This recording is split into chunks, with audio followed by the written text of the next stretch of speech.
Good evening, everybody, and welcome to the Alpine Esports Series tonight in Assetto Corsa Competizione. My name is Paul Jeffrey, and I'm delighted in the box next to me to have the one and only Mr. Chris Hay. Chris, how you doing? I'm doing very well. It's good to have the band back together. It's been a little while since we've shared the commentary booth, and it's going to be a fun night in Monza.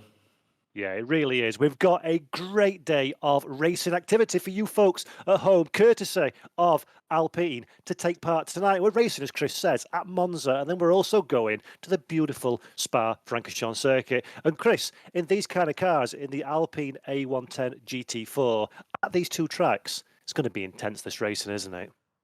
I think this is going to be a lot of fun. I always enjoy one-make racing. It gets rid of all of that talk about balance of performance or which car's right for which circuit or whether the conditions suit the car at the time. It's just driver, sim rig, internet connection, arguably, and two of us enjoying ourselves watching it. It really is. And of course, these are GT4 specification cars. Monza is a whole load of straights. So expect a lot of slipstreaming, expect overtaking opportunities as well. And we've got a great bunch of drivers as well, Chris, haven't we, that have gone through quite the process to get to this point in proceedings. Yeah, we've got two categories of drivers today. We've got our pros who have qualified through a hot lap competition to get involved, and obviously they're fast guys. Looking down the entry list, we've got seasoned esports stars, as well as some people that are actually quite new to the esports scene, but not necessarily new to Assetto Corsa Competizione. So you've actually got a really good mix in the pro category. On top of that, we've got an AM category, which is invited influencers and people from the sim racing world who some of you will know and love, and others will be new to all of us this evening. And that should mix things up. They're racing in separate categories as well. They'll be on the track at the same time, so there'll be races within the race, which is always good fun. So yeah, we're going to have, I think the total number of drivers is about 32. There's 24 in the pro category and 8 in the AM, as has been confirmed for me by the graphic. Racing in the Alpine A110 GT4, 360 horsepower, which is about 100 more than the road-going car. And this is an extremely fun car to drive, Paul. I was speaking to a couple of the drivers earlier, and at Monza, other than the Slipstream Fest we're all expecting it to be, it's a tricky car over the curbs. It's a car that you have to use quite a lot of momentum with. So you've got to use that back end. It can get a bit sliding. You've really got to use that to drive it out of the corner. So I expect this will be quite action-packed. Yeah, absolutely. And as you say, it's a very fun car to drive. It's great to see GT4 getting a little bit of love. A lot of sim racing, esport events focus on the GT3 world. So it's great to see a more compact car taking place. And as you say, being a momentum car, one thing that's worth bearing in mind during today's action out on circuit, we've got 2 races per track, 15 minutes and 25 minutes. So they are short and sharp events. There's no need, is there, Chris, to go down pit road or look after your tyres. It's get on track and push, push, push to try and get the best result possible. Yeah, not a lot of need to think about it too much. It's just try and get the best result fast as you can. Don't worry about it too much. We do have live stewarding here, so maybe you should maybe you should think about it a little bit. But in this, what is, I think, quite a quintessentially European sports car, I think this is going to be good, fun, firm racing. Might be a little bit closer to the old sort of touring car race rather than the Aero Monster GT3 thing we are used to seeing in ACC. Ah, fantastic. We all like a bit of touring cars. And as you can see on the screen, just confirming the schedule tonight is Monza for 2 races, a sprint and a main event. Spa-Francorchamps will follow immediately after for another 15-minute sprint and 25-minute main race. And on the 1st of June, the final round, round 3, at Paul Ricard in France. Same format again, a 15-minute and a 25-minute race. And for everybody at home, just to give you a quick idea of what's happening in the background, there is qualification for both races. We'll not be seeing those today. We'll see the grid and the cars line up on the grid, but it's only a very short 5-minute quali, Chris. So the drivers have got to very much get out there, find some clean air, and with 30 plus cars on track, that's not necessarily the easiest thing in the world to do, and then nail their lap for what should be quite intense. Well, that's what's so interesting about this particular competition is that the racing comes thick and fast. We've got short turnover between the races, we've got short races, and we've got even shorter qualifying sessions. 5 minutes at Monza might buy you a couple of laps. Finding space is going to be interesting. And let's be honest here, I think we're going to get a slightly mixed up grid. And as someone who doesn't really have a dog in this race, that can only be a good thing. Oh yeah, for sure. As you say, it's going to be you make a mistake in quali and you're going to be missing out considerably on your starting position. We've seen through practice that the times are incredibly close, as you expect from a one make championship. But I think the key is, and we talked about it right at the top of the show, overtaking is absolutely possible in this car on these tracks, both circuits. So even if you do have a bad qualification, you can still recover that in the race, and you have to because there are points on offer across all four races today and at Paul Ricard as well. So it's not only about scoring a big result, it's also been a little bit savvy, isn't it, in getting the best haul over the four races tonight. Yeah, we talked earlier about how, you've got to get the job done, you've got to get a move on. You've only got 15 minutes and then 25 minutes to make your way forward if you've got the pace to do so. But there's no point throwing it off. And we talked before the broadcast that we probably shouldn't mention turn one at Monza before we got there. But I just sort of thought we've naturally led towards this. There are 3 chicanes at Monza, as everyone here knows, and every single one of them is a unique opportunity to share the same exact piece of tarmac with another car. And it does throw up those kind of incidents. And with such a short race, there's going to be no recovery. If you make a mistake, if you get spun around, if you take to an escape road, then that's game over. Yeah, and that's exactly right. So the drivers have got to be mindful that, as you say, they need to make a move. They need to try and get the positions as much as possible as early as they can. But one mistake, and as you say, very much, it is game over. So that's going to be fascinating to see a little bit of how the racecraft evolves from our drivers. Because as you've mentioned, Chris, we've got some names that I dare say a lot of our audience at home will recognise from different esport competitions over the years. And there are some names, certainly to me and possibly to yourself, that are new to us in this world. So it's going to be greatly satisfying and interesting to see how these new drivers, maybe less experienced in this kind of competition, get on against each other and how racecraft falls into play. If you were on the starting grid, Chris, and you were midfield in qualification, I'm not saying you would be, I'm sure you'd be on pole, how would you approach this event? I mean, I think you have to approach most races the same way, but you do have that time compression. You've got to try and make places off the line. Yep. With the ACC starting system being the way that it is, it's quite easy to get mixed up in the start procedure, and it's quite easy to leap forward. I think we might end up seeing, this is wishful thinking perhaps, but I'm thinking we're going to see an almost oval-like approach to this race, in the sense that there's going to be a lot of drafting, there's going to be a lot of slipstream, and because it is a car that needs to come so quickly off of the corner, because it's such a momentum car, we're going to see people make very small mistakes that are very costly. So, yeah, I think we're going to have a situation where it's going to be so possible to make up places if you're in the right position in time. But like in an oval race, if you have to just lift because someone's doing something a bit squiffy in front of you, or you just get offline slightly, you could then fall back multiple places. And I'm looking forward to that. Monza itself obviously did start basically as an oval. We're not running on the classic 1950s layout. Perhaps sadly, ACC's got about 80% of it. I had a nose round the other day. There is a section missing, so it would make it a bit of a challenge to race around there. Just looking at the points there, we've got quite a tight point system as well for more points in the second race, obviously, as you can see. But I think this is going to be one on consistency, Paul. Would you agree? Yep, completely. We've seen it many, many times before that drivers can get a big result and have a mistake or drop down the running order in the second race, and wins help championship challenges, but they don't make championship points, make prizes, the famous British game show saying. And I think that's going to be the key today. You can win this championship, not necessarily by being at the front of the grid, but by scoring big, as we see now our qualification grid for the opening race, the 15-minute sprint race here at Monza. And already, as you can see, an absolutely packed field full of drivers. And surprisingly, Chris Jardier there, a name many of you will recognise, only second on the grid. So that should be exciting to watch.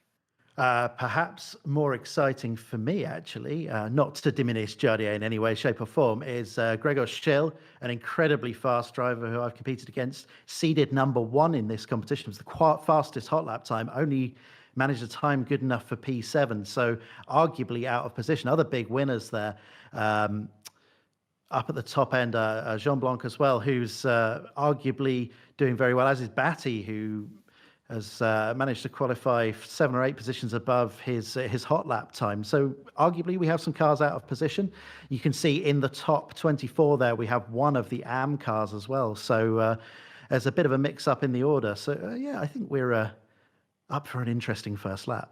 Yeah, this is exactly what we suggested at the start of the show, that a very, very short qualification, 5 minutes in length, means it is incredibly easy not to maximise your ultimate one-lap potential. And I think, as you suggested there, Chris, several drivers we would have expected to see arguably slightly higher up the running order than they eventually managed, as the cars just set off now for a quick recce around the circuit on the formation lap before about to go green here at Monza. And this is the 15-minute sprint race of the Alpine Esports Series. There will be no pit stops. There will be no strategy other than get your head down, look for the green light, charge to the first corner, make a gap, and try and avoid getting into any kind of strafe for this first race of the new Alpine Esports Series. The cars line up on 2x2 formation. They're looking at the starting gantry for the lights to go green, and the race to start off. Green flag has been waved. A great start for Nikolai Hosnik immediately in the slipstream behind. He's got a field of Alpine A110s behind him, trying to find a way past, all looking for a little bit of real estate down into the chicane for the very first time. Defensive in second position is Hosnik. Round the outside, can he make it on the brakes? No, he cannot. A bunch of cars in the background making sure they're not making contact. And Chris, that's a very clean opening few corners from this field, as this contact, as I say that. Couple of little touches up towards the back of the field, but as far as Monza turn 1 goes, I would call that textbook. We saw Jardier just about moving into the lead there. Can't see what's going on at the moment, but it looks like he managed to run deep into the braking zone around the outside left. Jean Blanc, who it looked like was going to make the challenge, hasn't made it as we get down to the chicane for the first time. Yep, some fantastic racing in the opening few corners. The car in the background just spearing off onto the gravel trap as Nikolai remains in the race lead. Look at this now. We've got 1, 2, 3 cars going sideways. Contact with the barrier in the background of the shot there. A little bit of a kerfuffle further down the running order. But meanwhile, we've got 4 cars trying to occupy enough space for just one. This little Alpine is only a small car, slender in its proportions, but they're doing their very best to try and occupy the same bit of tarmac. And this is classic Monza racing, Chris. Everybody fighting tooth and nail for every square inch of tarmac. It absolutely is. I was expecting Rettifidio to be the problem, because it usually is, but apparently coming out of the Della Roggia chicane, the second chicane proved tricky for multiple cars. We now have Fabien Jean Blanc on the back of Jardier and Nikolai, already looking pretty spicy up the front. He pulls out of the slipstream onto the inside for the run down to Parabolica. It looks like he's quite a long way back, so that move isn't going to come off this time. But those 3 cars are paper thickness apart as they run onto the main straight. We are looking at Jardier now as he tries to run up the inside of Nikolai down for the end of the first lap.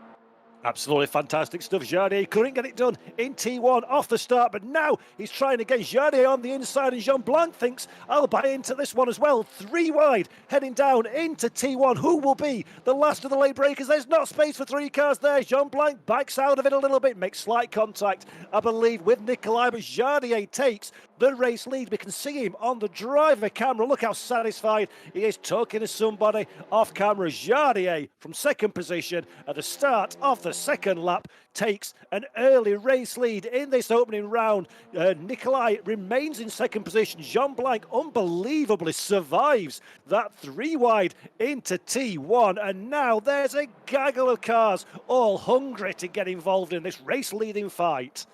Yeah, being forced to take that tight line into the Rettifidio chicane cost him momentum, as we see contact just ahead there. I think that was Dimitrov. Yeah, it cost him momentum on the run down to the Della Roggia chicane, and found a swarm of Alpines behind him. This is panning out roughly like we thought. This is such a momentum car. The slipstream is not super powerful, so it's just all about how you get off of those corner exits. As we look at Dimitrov on the inside, down into Ascari potentially, this could get a bit messy. It's the trickier of the three chicanes to pass that, Paul. Yeah, it is indeed. You've got to be fully committed. But as we've seen already in the early running of this race, you make a half measure overtaking manoeuvre. It doesn't quite pan out how you expect. You lose that momentum, and suddenly you've got 1, 2, 3, 4, 5 cars making their way past you. So you've got to be careful. You want to move forward, but you don't want to drop back, as well as Dimitrov that we're looking at now in the number 10, the black, blue and red. Alpine shows his nose, not quite got enough doing on Sky ahead of him, and that allows Masoud now in the blue car in the background to look to the outside, and this, Chris, will be a drag race down into T1. Yeah, Sky just didn't get the run off the corner, but a better run than Dimitrov, who, he suffered the whole way down the straight there. He is on the inside, manages to brake later, and that seems to have worked out for him. Doesn't have the high ground for the second part of Rettifidio, and reset for the run down to Della Roggia. Fantastic, nice clean driving from those two. As we're looking now, this is Tia Book in the number 51 car, 22nd position overall so far. One of our AM drivers, although it's not indicated in red on the timing tower, the little red marker on the driver names indicates that these are our AM drivers, our invited guest drivers, as we look at Alatea now driving on board that Alpine 22nd position. So a good start actually, and Gregor Schill, who you highlighted as one of the key drivers at the start of this broadcast, I'm not sure what happened, but he's now in 27th position. So a lot of work for Gregor Schill to do in order to get a fighting chance of some points from this opening race. Yeah, we didn't pick that up on the broadcast. He was running in about P5 or 6 after the first few corners, and then as we got caught up in the action with Jardier taking the lead, which I imagine is going to be fairly popular amongst the audience, sort of lost track of one of the favourites there. Thea doing a great job, looking like running 22nd at the moment. Well up in the AM running. That's third in AM category, I think. Hard to tell, can't see the top half of the broadcast tower at the moment. Going defensive down in the run to Ascari, but top 3 out of our invited AMs, a great showing, and I'm sure she'd be very happy about that. Yeah, fabulous performance so far. And of course, as you say, top 3 in the AM drivers. There's a car separating her from second position in class as well. So Tia looking to move forward as this race progresses. We're now looking at Victor Nikolai in second position. So remember, this is the driver that scored pole position in qualification, was overtaken on the second lap by the man that you see in front of you now. Jardier, very well-known, popular YouTuber, takes the race lead, but Victor Nikolai decides he doesn't want to give in just yet and fancies those additional points. Remember, this is a points-paying championship. Every position you can make will give you points in the bank towards that championship victory. And Victor Nikolai fancies his chances against Jardier, who's not quite managed to open out the gap yet, Chris. And I think he possibly thought he would have been able to in these early stages of this 15-minute sprint race. Well, it's far from over yet, isn't it? This is developing into a nice little battle up the front, and looking down the timing tower, that even across the top 10, there's barely a second between each of the cars. So, okay, we're only 4 or so laps in, so it's a bit early to tell, but we're nearly into halfway into the race. I think anything could happen at this stage. I was speaking to Jardier before the event about what this car was like to throw around Monza, and he was telling me just how sketchy it can be across the curbs, but getting across those curbs into Ascari, as we're going to see now, particularly that exit curb, is so important for lap time, as we see Nikolai absolutely close in. How much curb do they both take? Almost all of it. So nothing being left on the table at the moment. Not at all, and Nikolai now has the advantage of the slipstream from Jardier ahead. So for those of you new maybe to esports and motor racing, slipstream is when you follow the car in front, punches a hole through the air. That allows you to suck up behind that car and carry more speed down the straight. Critical at a track like Monza that has a lot of high speed sections and straight lines. Nikolai will be using that additional speed now. Watch him slowly start to close onto into the back of the Alpine of Jardier ahead. Maybe a little bit too far away to throw the car down the inside, or is he? Into T1. Look how he's closing up now. Shows his nose nice and early. Telegraphs the move to Jardier. Gets late on the brakes as well. Jardier decides not to defend the line, and Nikolai, a little bit of contact in the middle of the corner. Can they both keep it on the grey stuff? Yes, they can. Jardier now on the outside for the next corner. Nikolai in the grey silver car on the inside. Has he completed the overtake? Yes, he has. Jardier goes back in for some more of that slipstream that helped his rival on the earlier part of the course. Will he have enough of a run into the second chicane? He shows his nose once again, nice and early down the inside, late on the brakes, decides better of it. And from those two, Chris Hay, is some incredibly respectful racing. Yeah, we had a little bit of a touch in the rest video chicane, but I don't think there's going to be any problem between either of those two drivers. Incredible work on the brakes by Nikolai, placed the car perfectly, and that has brought the three cars behind of Jean-Blanc, Batty and Sky into contention now. So we have 5 cars running within about 2.5 seconds and 6 minutes to go, Paul. I'd like to take this opportunity to doff my hat to whoever decided to use Monza as this opening race. A fabulous, absolutely fabulous venue, and it's bringing up a great race as we're looking at Gregor Schill now, one of the drivers we thought would be a star during the course of this race. Unfortunately, Gregor, running down the far down the order in 27th, also has a drive-through penalty, which is pretty much game over for this opening race, I think, now for Gregor. I would say so. That is under investigation with the stewards for an incident with car 19, which was Nagua. So it looks like that's probably why they're both running down the order at this stage of events. As you said, with 5 minutes left to go, it's going to be difficult to really claim anything, but the absolute bottom of the pack is he has to serve that drive-through penalty.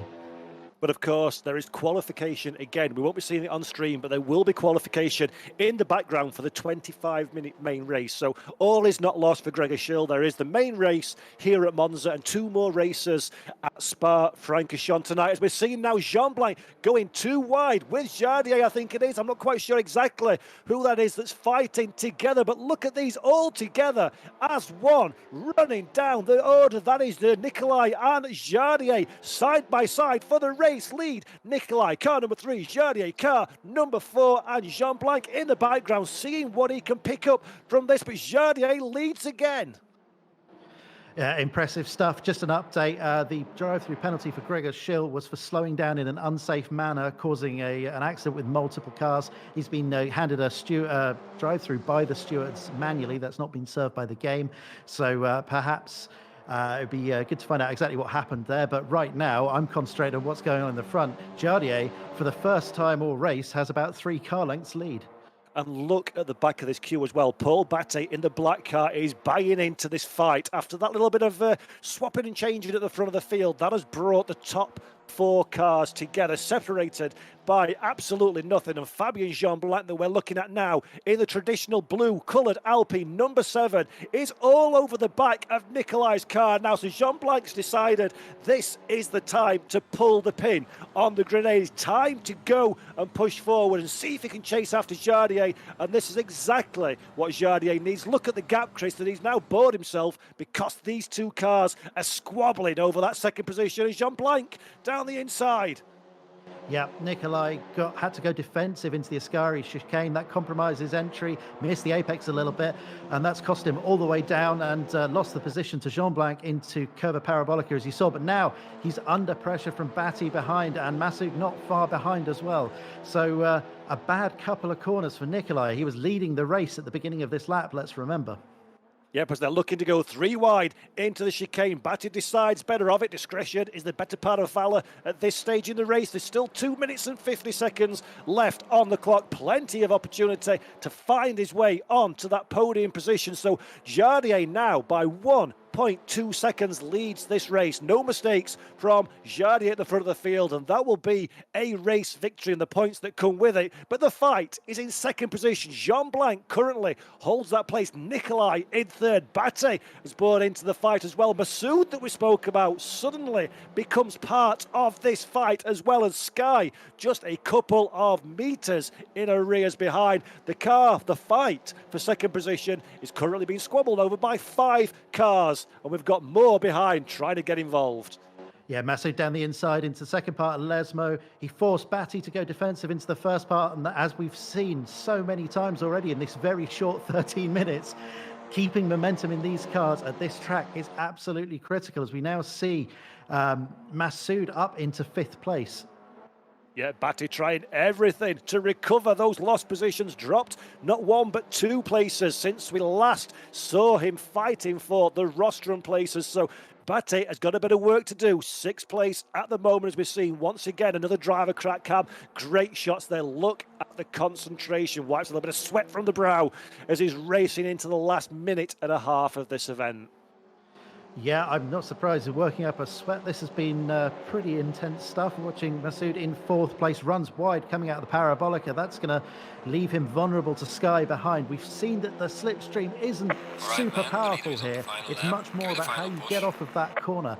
Is Sky close enough? Well, we'll find out in a minute. This is definitely the camera to find out as Sky creeps closer and closer, just inches closer, but we're getting down into the braking zone now. It's going to have to be a very late braking move to make it work, and unsurprisingly, thinks the better of it. But credit where credit is due to our drivers here on track. We've seen a little bit of contact, but people have been, Chris, quite respectful, not throwing the car down in foolish moves. They're mindful that it's only a short race and they need to score the points. And we've seen some great driving so far with 30 seconds left on the clock. Well, that has gone by very quickly indeed, Paul. Yeah, we're just to comment on that. We have seen great driving. We saw that little incident on lap 1, which I think involved Gregor Schill, unfortunately. Had to serve a drive-through penalty for that, which has pretty much put him right at the back of the order. Victor Nicolai leading the race 2 laps ago, now down in 3rd place. Does seem to be coming back at Jean Blanc, who expertly took the position from him on the inside of Ascari just minutes ago. I don't think it's quite over yet, Paul. No, there's still a little bit of fight left in this race as the clock hits 0. So we're getting ready to come towards the end of the event. Hosnik Jardier in race lead by just over a second. Interestingly, not pulled away as much as I thought he would. So that bodes well for the next race in a few moments' time after this one. But Nicolai running wide, using all of the racetrack and more to get the run down the back straight into the parabolic. And maybe Chris just a little bit too far away at this stage. Yeah, it's going to be all about the exit of the Curva Parabolica as we watch Giardier head towards the line to take a very hard-fought victory. You don't normally say hard-fought after a 15-minute race, but multiple overtakes, the position changed multiple times, and Giardier does, in fact, take the victory in the first of these sprint races in the Alpine Esports Series. And he is very pleased about that.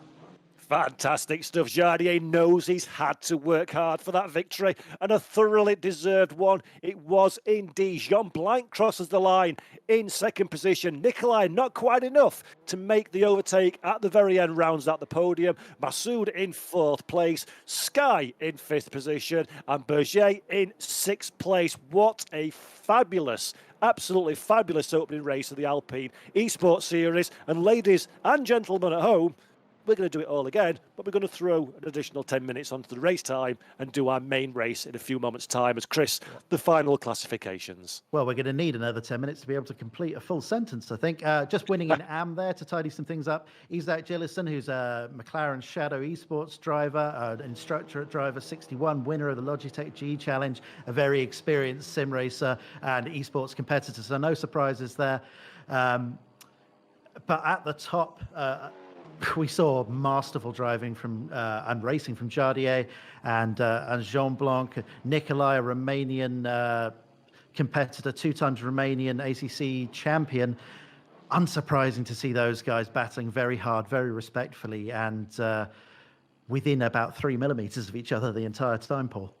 Which is exactly what we expected a circuit like Monza to serve up in these kind of cars. GT4 cars make for fabulous racing. And Chris, at the start of the show, you suggested that these cars would be more akin to a touring car type behaviour. And I think we've very much found that one, but maybe with a little bit less contact than we've come to see in the traditional tin tops.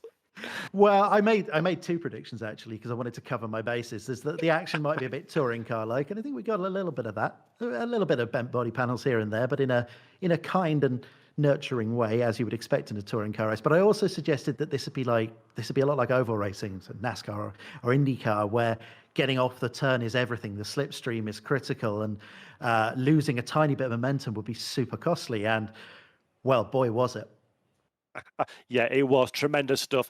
Thoroughly enjoyed it. Remember, folks at home, this is a points-paying championship, so the drivers will have scored points for that race. We'll be going into a 25-minute main feature race, if you will, in a few moments' time. But I think, Chris, for me, one of the takeaways is we suggested off air before we came in that Jardier inevitably was going to be one of the forerunners, the front runners in the championship, an incredibly fast esport driver. But what I noted was, even though he got into the lead and stretched it to the country mile of just over a second, he wasn't pulling away from the field like I expected. And that bodes well, I think, doesn't it, for race two, that it's not a foregone conclusion. Oh, absolutely not. Jardier was sort of the fourth seeded driver, if you want to look at it that way. He set the fourth fastest time in the hot lap competition to qualify. So was expecting him to be quick. I've raced against him. You've raced against him. We know how quick the man is. Everyone watching knows how quick the man is. But we've got a lot of guys here who set very, very quick times within hundreds of seconds of each other. And I think we saw that during the race. I think behind Jardier, once you take out that second and a half or whatever it was he won by in the end, the next 6 or 7 cars were covered by about 2.5 seconds a lap or so before the end. So I don't think we're really doing calculations based on outright lap time, and just any gap that was created there was just purely based on circumstance rather than outright speed. It was indeed, and big shout out for the AM classification as well, as you said during the live comms. Gillison taking the AM race victory, but also finishing 7th overall as well, which is a monumental effort from the driver to get well inside the top 10 at that one, and significantly ahead of his fellow AM driver entrants. So that's another great, really solid performance, and somebody who maybe can't be discounted for being at the pointy end of the championship at the end of the season. Well, absolutely not. He, as I mentioned earlier, is a McLaren Shadow Esports driver, so knows his way around some fast machinery, and is a sim racing instructor as well. So you would expect good things from him, a seasoned esports professional. So yeah, I think it'd be fun to see an AM win it outright, wouldn't it, Paul? It would indeed. And now, Chris, we've done the sprint race. We've done 15 minutes of action. We're going into the 25-minute main race at Monza next. As a driver, you've done a race, you've raced against some of these drivers, maybe for the first time in your esports career, certainly for the first time in this car. What sort of learnings are you taking away from that opening race, and what tools are in your arsenal for race two that maybe weren't there when we first started tonight's events? Well, I think what was interesting for me, one of my notes, was the various braking points for turn one. Once the race got underway, everyone was very, very confident in the car, and we saw in the overtaking moves down into the Rettifilio chicane, everyone was braking at almost exactly the same point. Identical cars, that's what you'd expect. But on lap one, Jardier in particular was able to brake 5 or 6, maybe even 10 meters. Who knows? The Alpine's quite small. It's difficult to use it as a measure of distance. But he braked significantly later, and it looked, as he was going down into turn one for the first time, it looked like he was under pressure from, I think it was Jean Blanc behind in third. But by the end of it, he was battling for the lead just because of how much room he made up in that first corner. And there were a couple of cars further back that managed to do the same thing. With a short race like this, how you get away from the flag and how you get down into turn one is super helpful. Yeah, fantastic stuff. It'll be fascinating to see how the drivers get on in the 25-minute feature race, but we're going to take a quick break for an advert.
Fantastic stuff. Welcome back, everybody, from a thrilling first race of the evening. And Chris, I believe we've got a couple of drivers to talk to after what was an intense opening race of the season. We're here with Jardier, winner of that race. Man, that was a tense battle. It didn't look like it was going to be done right until the end, but somehow you managed to come out the top of that tight pack racing and build a bit of a gap. How did that feel? Oh, it felt amazing. We had like really amazing fight with Nikolai. It was. I'm probably Yeah. mispronouncing the name, but we had like amazing twice or three times side by side, and we leave each other room, so it was very nice in a racing standard. I was a bit surprised, and then in the last 2 laps, 3 laps, I don't know what happened behind me. That they were like fighting way too much, and I was able to pull away from the slipstream, and it was very good. Like really amazing racing in the first race. It was fantastic stuff. Congratulations on the victory. And Chris and I have spoken the broadcast about there's a few names in this championship that we've not seen much of before. How have you found racing against these drivers and the level of talent and competition and respect? Well, as I said in the first race, it was very nice. There was like the Nikolai guy was like really nice. He was leaving space, and we were not making anything crazy. And then we had like one guy behind us who was bit sketchy. He was going left, right, and sending it, and so on. So it was a bit interesting, but it's very important to learn how the driver behave, like in these esport competitions, like right away to be careful, or on the other hand, to use some opportunities to overtake. That felt a lot like pack racing in NASCAR and IndyCar and ovals from the outside. From the inside, how important was getting the momentum off of a corner and staying in the draft in those early laps where everyone was swapping position all the time? Yeah, it was like, as you said, it's like NASCAR. It's like, especially in the Monza, when you're driving like a touring car or GT4 type of cars, the slipstream is everything. And when we have exactly the same cars, it's really, really difficult. So you have to think smart, I would say. Don't fight too much, just keep in a group and then hope for the best in the last 2 laps. So I was really trying to, like, I didn't want to go too much to the front. Like in the first or second lap, I went to the P1. That was just because I seized the opportunity of a little mistake from Nikolai, and I thought I will have a little better pace. But right away, I saw I was wrong, because the slipstream was quite fast. So I was getting caught up right away, and I couldn't pull away. And then we exchanged the position again. And then in the end, I was like really hoping that the guy on P3 or P4 will start fighting with the P2, and they will lose some more time. And that's exactly what happened. And it was lucky for me. Yeah, indeed, that is what happened. You managed to gain a couple of seconds advantage, which looked like it was impossible earlier on. And I guess we'll just leave that with saying congratulations on your win and best of luck in the rest of the races. Thank you. Thank you. Great stuff. Always fantastic to hear from the drivers when the adrenaline is running so high. And it was a dramatic opening race. And Chris, we've got 25 minutes now for the main feature race here at Monza. What's going to be different? What the driver's going to be thinking heading into this one? Well, it's going to be 10 minutes longer. I think that's the main takeaway. I think they're going to be thinking, I want to do a little bit better than the first. I'm not sure there's a huge insightful thing. There are some people in there that will be demanding to do better. I think we talked about Gregor Schill getting involved in an incident earlier on and being very out of place. Caught a little bit of qualifying a moment ago. Looks like he's much further up the order as we'd sort of expect. Isaac Gillison did incredibly well in the AM class, but came seventh. Was it seventh? I think it was seventh overall in the standings. Probably thinking, well, maybe I can get up into those podium positions and show the pro drivers a thing or two. And it's interesting. We spoke about this when we first started the show tonight, that we're racing two races at Monza. So we've done the 15-minute Monza sprint. This is the 25-minute Monza race. But then we're going straight into Spa-Francorchamps, which is as different a circuit as you could possibly wish to imagine. So I'm curious to see who's quick here in Italy compared to how they get on at Spa-Francorchamps as well, because that requires a different skill set, doesn't it? A different type of driving style. And it'll be interesting to see if the close your eyes and go fast tactics here apply to the next track too. Well, yeah, rather hopefully not getting too ahead of ourselves, but I think Spa is going to bring up some unique challenges, as Spa normally does. Potentially we'll have weather coming into play.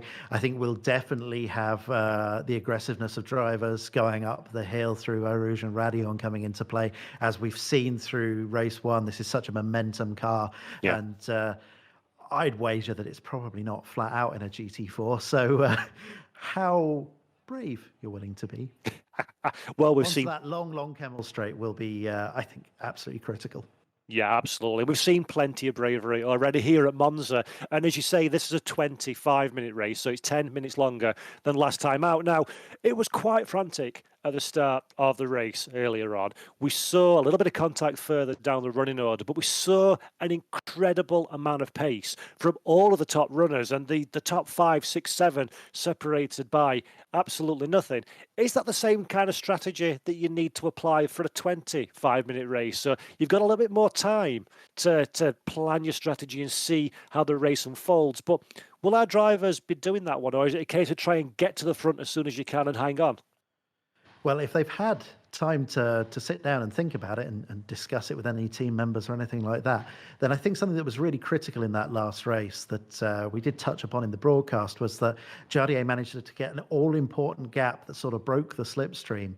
Yeah. Just because he was able to put Nikolai just slightly offline, which brought him back into the clutches of Jean Blanc behind him. So he was able to just get that 1.5 gap, which he was able to maintain. It wasn't necessarily a 1.5 of genuine pace advantage that he had. So actually, there is an argument for leaving any kind of move later on in the race, because where you're just going to be in the target zone for everyone behind. Yeah, you are indeed. And of course, something that we've not touched upon yet that's worth bringing to everybody at home's attention is the aerodynamics in play. A GT4 is not a particularly heavily aerodynamic reliant car, but tracks like Monza, we spoke about the slipstream, but there's also the loss of downforce that you suffer following another car through the various corners. And having had a 15 minutes race worth of experience, our drivers now, for the majority, will have started to gather a feeling, won't they, about how the car behaves in traffic, how the tyres heat up, how the balance changes, and what you can and can't get away with when following another rival. And that, Chris, is going to be really important, I think, to put that into play when you're battling. Well, tyre heating's obviously a massive thing. GT4s don't have tyre warmers, unlike the GT3 counterparts in the games. They start from ice-cold tyres. We have a starting procedure that's only using the Curva Parabolica and a few hundred yards of the main straight, so there's no real time to warm everything up. So everyone's starting from cold, which probably explains the variety of different braking points down into turn one we saw last time.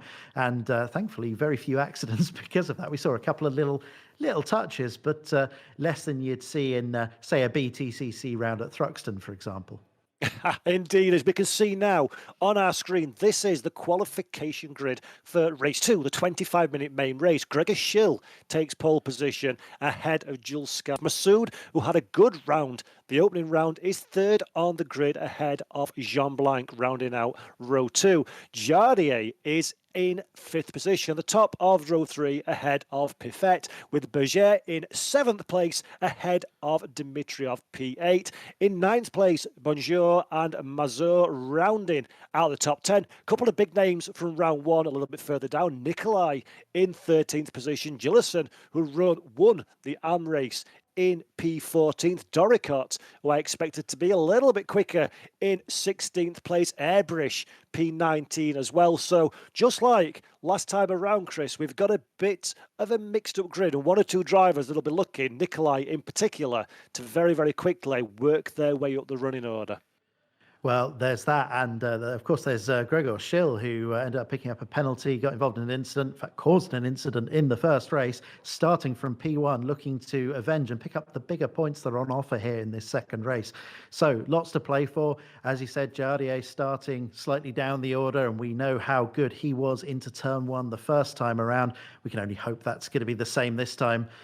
I suspect a couple of the other guys will have noticed how late he was able to brake on that, take that outside line. So maybe that advantage won't carry over. Right, so here we go then. Something I've promised that we're not going to do, but I'm going to do it anyway. Christopher, hey, give us your commentator's curse on who you think's going to be the star performer from this race. You said it was Gregor Schill last time. You cursed him into a nightmare of an event. Who is it going to be for race 2?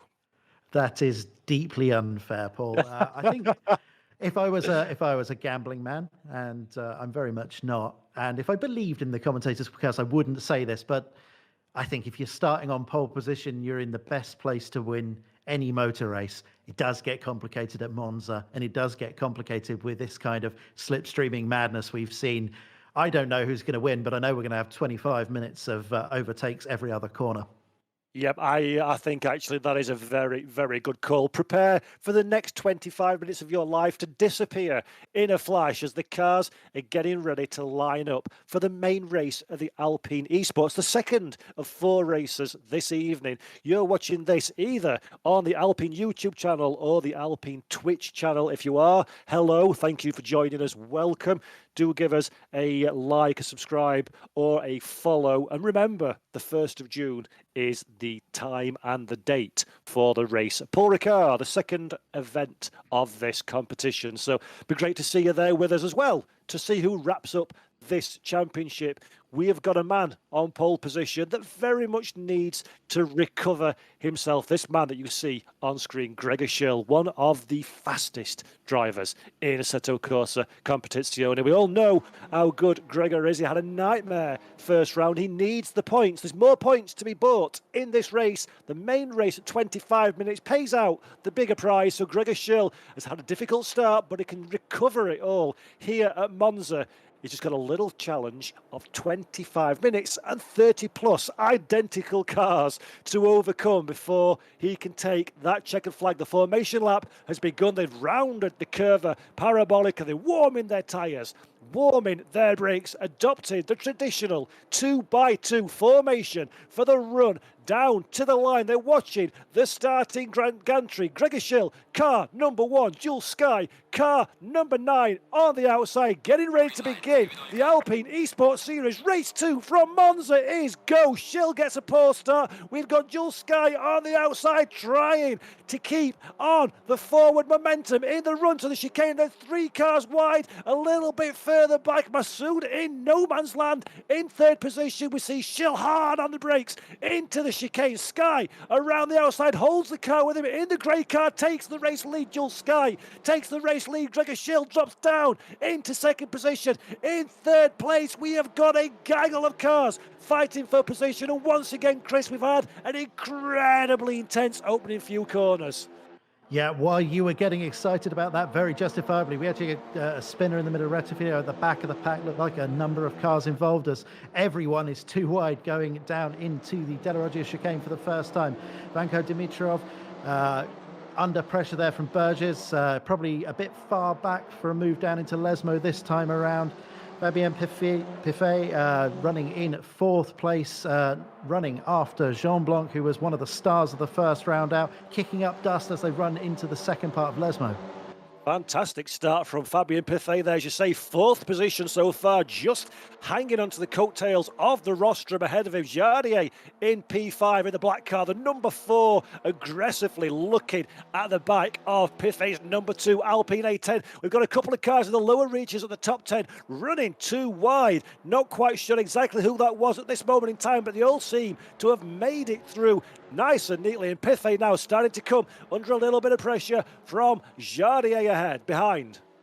This is Nagua, who I hope I'm pronouncing his name correctly, who's a former Olympic weightlifter of all things, fairly new to sim racing, but doing a stellar job here on the outskirts of the top 20. Yeah, great stuff there. We see him on the picture-in-picture there, concentrating, a little smile on his face, enjoying himself in this Alpine Esports Series. Great performance so far. 20th position ahead of a gaggle of AM classification drivers as Gillison leads that category in P11. This is Jardier now coming down into the first chicane. Inside line has been covered by Piffet, goes to the outside. We've seen this in race 1. It's not unknown for Jardier to run around the outside, becomes the inside for the second part of the chicane, rubbing dust door handle to door handle. Jardier tries to run Piffet away from the tarmac, but Piffet holds on. Great driving there from the red Alpine. We've got Dimitrov as well trying to buy into this fight. Jardier round the outside. Can he hold the car in the Curva Grande for the rundown into the next chicane? That will become the inside. Masoud in the background as well, trying to follow through. Jardier into 5th position, doesn't quite have enough real estate to pull it off, and Jardier to P4. The battle commences. 100% textbook stuff there, as Piffet in even more trouble behind Masoud, and they've touched. I think that was Masoud up the inside of Piffet, just touched on the inside into the first Lesmo. I'm sure the stewards will be looking at that, and then chaos going on behind us. Cars trying to avoid that incident. I don't envy being the stewards in that position. Do you, Paul? Yeah, that was a real shame. I think Masoud just caught the wall on the inside, so a little bit of oversteer caught him out. Car turned a little bit more than he intended it to, tagged the wall on the inside, which unfortunately for the luckless Piffet was in the way. Both cars make contact, exit stage left, and that was a very unfortunate manoeuvre. I don't think I've ever seen that before, Chris, where someone's oversteered into the inside wall to bounce back onto the racetrack. Oh, I've bounced off a few things in my time on in Assetto Corsa Competizione, Paul. It's not unheard of. Normally it's somewhere like a street circuit, but you know, we can do it at Monza. As at the outside of the top 10, we have about 5 cars within 1/10 of a second of each other, but that's pretty much par for the course here, Paul. It is indeed. Cars separated by absolutely nothing all the way through the running order. Sky still leads this race by the slender 0.3 of a second from poleman Gregor Schill. We're looking at Stefan Kutnik now in 10th position, trying to line an overtake up on Masoud. Goes to the outside. Masoud defends nice and early, as is his right, into the Rettifilio chicane. Kutnik can't find enough space. Goes over the sleeping policeman and is confused a little bit because he's contact further up the field. So makes 3 positions from that bailout move, and that's another one that the stewards are going to have to cast their beady eyes over during the course of this race. Yeah, he's going to have to give that time back, and there are rules in the policies and procedures document against rejoins of that kind as well. So I suspect these stewards will be looking at that rather closely. We had in front of that, it's worth noting that Gillison, the leading AM driver, was up into the top 7 prior to that particular scramble of cars into the Rettifilio chicane. Lost a couple of places there in that scramble with those cars that we're now looking behind at, but still running well ahead of his AM rivals. So, Chris, just as we wondered at the beginning of this race, 25 minutes, will it make any difference to the aggression levels and the speed of the drivers? 6 minutes in, that's a resounding no. There are fights well, it's made throughout. a difference at the lead of the race, Paul, because Gregor Schill has taken the lead from Sky. Didn't see that on camera, but it looks like it was a run down into the Ascari chicane and now has a healthy 0.4 of a second lead, which is basically the entire circuit. Fabulous stuff from Gregor Schill. So pole position, down a second in the earlier running, retakes that race lead from this little gaggle of cars. Jardier at the back of the train in 4th position. Jean Blanc demonstrates exactly what we were just talking about. Sorry to cut into you, Paul. There was a brilliant moment there. Jardier just got a little bit of understeer, followed by a little bit of oversteer, as he's demonstrating with his hands there, as he got on the power, and that's cost him 5 or 6 car lengths. He's showing it for us again. Thanks, thank you, buddy. A great demonstration of exactly how much momentum matters and how good Jardier is on the brakes. Look at that. But this is the top 4, all within about 3 meters, Paul. Fantastic. Masoud, I'm seeing there, has a drive-through penalty as well in 8th position. No doubt that's for the contact that we saw just a couple of laps ago. And Jardier, that's the skill of the man. He can be in 4th position, chasing down the pike, and he's waving his arms about and having a laugh on the broadcast as well as he looks to the inside of Jean Blanc. Nothing doing there. But Jean Blanc now, I believe Sky is starting to hold these cars up a little bit. Gregor Schill has extended his lead to half a second at the front of the field. So anybody who's got designs on that race lead needs to start making their move very soon indeed. Otherwise, Schiller's going to start becoming a little bit disconnected from this fight as we look back at Paul Batty in 12th place. Yeah, just to pick up on that drive through for Masoud is indeed for touching the wall on the inside of the first Lesmo and taking another competitor out, as we somewhat predicted, and you caught quite well in the back of the shot there, Paul. But yeah, moment to breathe, perhaps.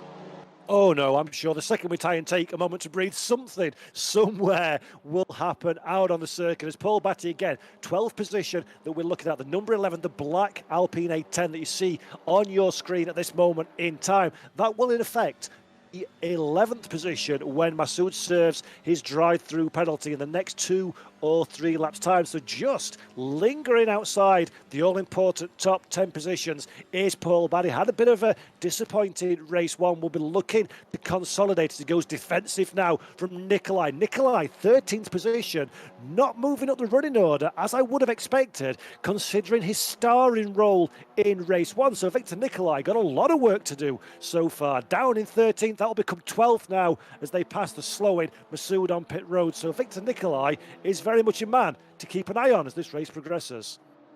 Yeah, Paul Batty going to the inside there, defensive again. It should be worth mentioning we saw him weaving to try and break the toe on the run down to Ascari, which is an excellent tactic, but excessive weaving is against the rules in this competition, so the stewards may be looking at that as well. I think, as you say, Jules Sky may be starting to become the cork in the bottle here, as we have Jean Blanc and Jardier very close behind. Yep, Sky is in the unenviable, let's put my teeth in, position now of having to keep an eye on the mirrors, to be conscious of Jean Blanc and Jardier behind him, which means he takes suboptimal racing lines and starts to drop further behind Gregor Schill ahead. So it's a bit of a vicious cycle, isn't it, Chris? You want to defend and not lose your position, but at the same time, by doing so, you're starting to lose track, relatively speaking, with the race leader. And actually, that looks like it's closed down considerably since we last spoke about it. Schill starting to come back now towards the pack. Yeah, Jean Blanc behind had an awful run out the second Lesma, and now has Jardier for he's just coming up to give him a bit of a hug by the looks of things. Let's watch them exit the Ascari chicane, taking a lot of curb on the inside there, which as we heard from Jardier earlier, it can be a bit exciting. We're seeing Gregor doing a little bit of weaving himself to try and break the toe, not particularly excessively. I don't think the stewards will be too worried about that, but this is exactly how it played out in race one. Getting out into the lead is all well and good, but keeping it with that typical Monza slipstream is another thing entirely. Gregor looking extremely focused. Yeah, Gregor Schill knows now that the game is starting to come to him. The car's behind from a 0.5 of a second gap to basically absolutely nothing. Jules Sky gets a good run coming down in the chicane. Schill goes defensive. Nice and early. Sky to the outside. Not enough of an overlap to turn it to the inside for the next part of the chicane. A little bit of debris in the middle of the circuit as well that the cars navigate their way through. And Gregor Schill, 14.5 minutes left on the clock, is not going to retain this race lead for the duration. He may well slip a little bit further down the running order, but as you say, Chris, leading kind of isn't important at Monza until the very last lap, as we've seen many times in the history of this great racetrack. Well, and certainly not with these cars in this particular setup, with very little to choose between the drivers. What was interesting there, Gregor did a fantastic job of going defensive nice and early, nothing wild, as he runs wide on the first part of Lesmo. Let's see how much that compromises him on the all-important run down to Ascari. As I was saying, managed to, despite being compromised on the entry into Rettifilio, did a great job of getting on the power earlier than Sky and just about breaking the power of that slipstream enough for the run down to Della Roggia chicane. Doesn't seem to have hurt him, that little mistake at Lesmo particularly. Let's see as the leaders now come through the Ascari chicane, probably the trickiest part of this circuit, taking plenty of curb on the first part, avoiding the curb on the second, and then launching it across the third and final part. Looks like kicking up dust there, going very wide, Gregor Schill. Again, doesn't seem to have cost him that much, but I think he's going to be starting to pick up little track limits, warnings. You only get 3 of those in Assetto Corsa Competizione. If he had to keep his foot buried there, then you can't get away with that very often, Paul.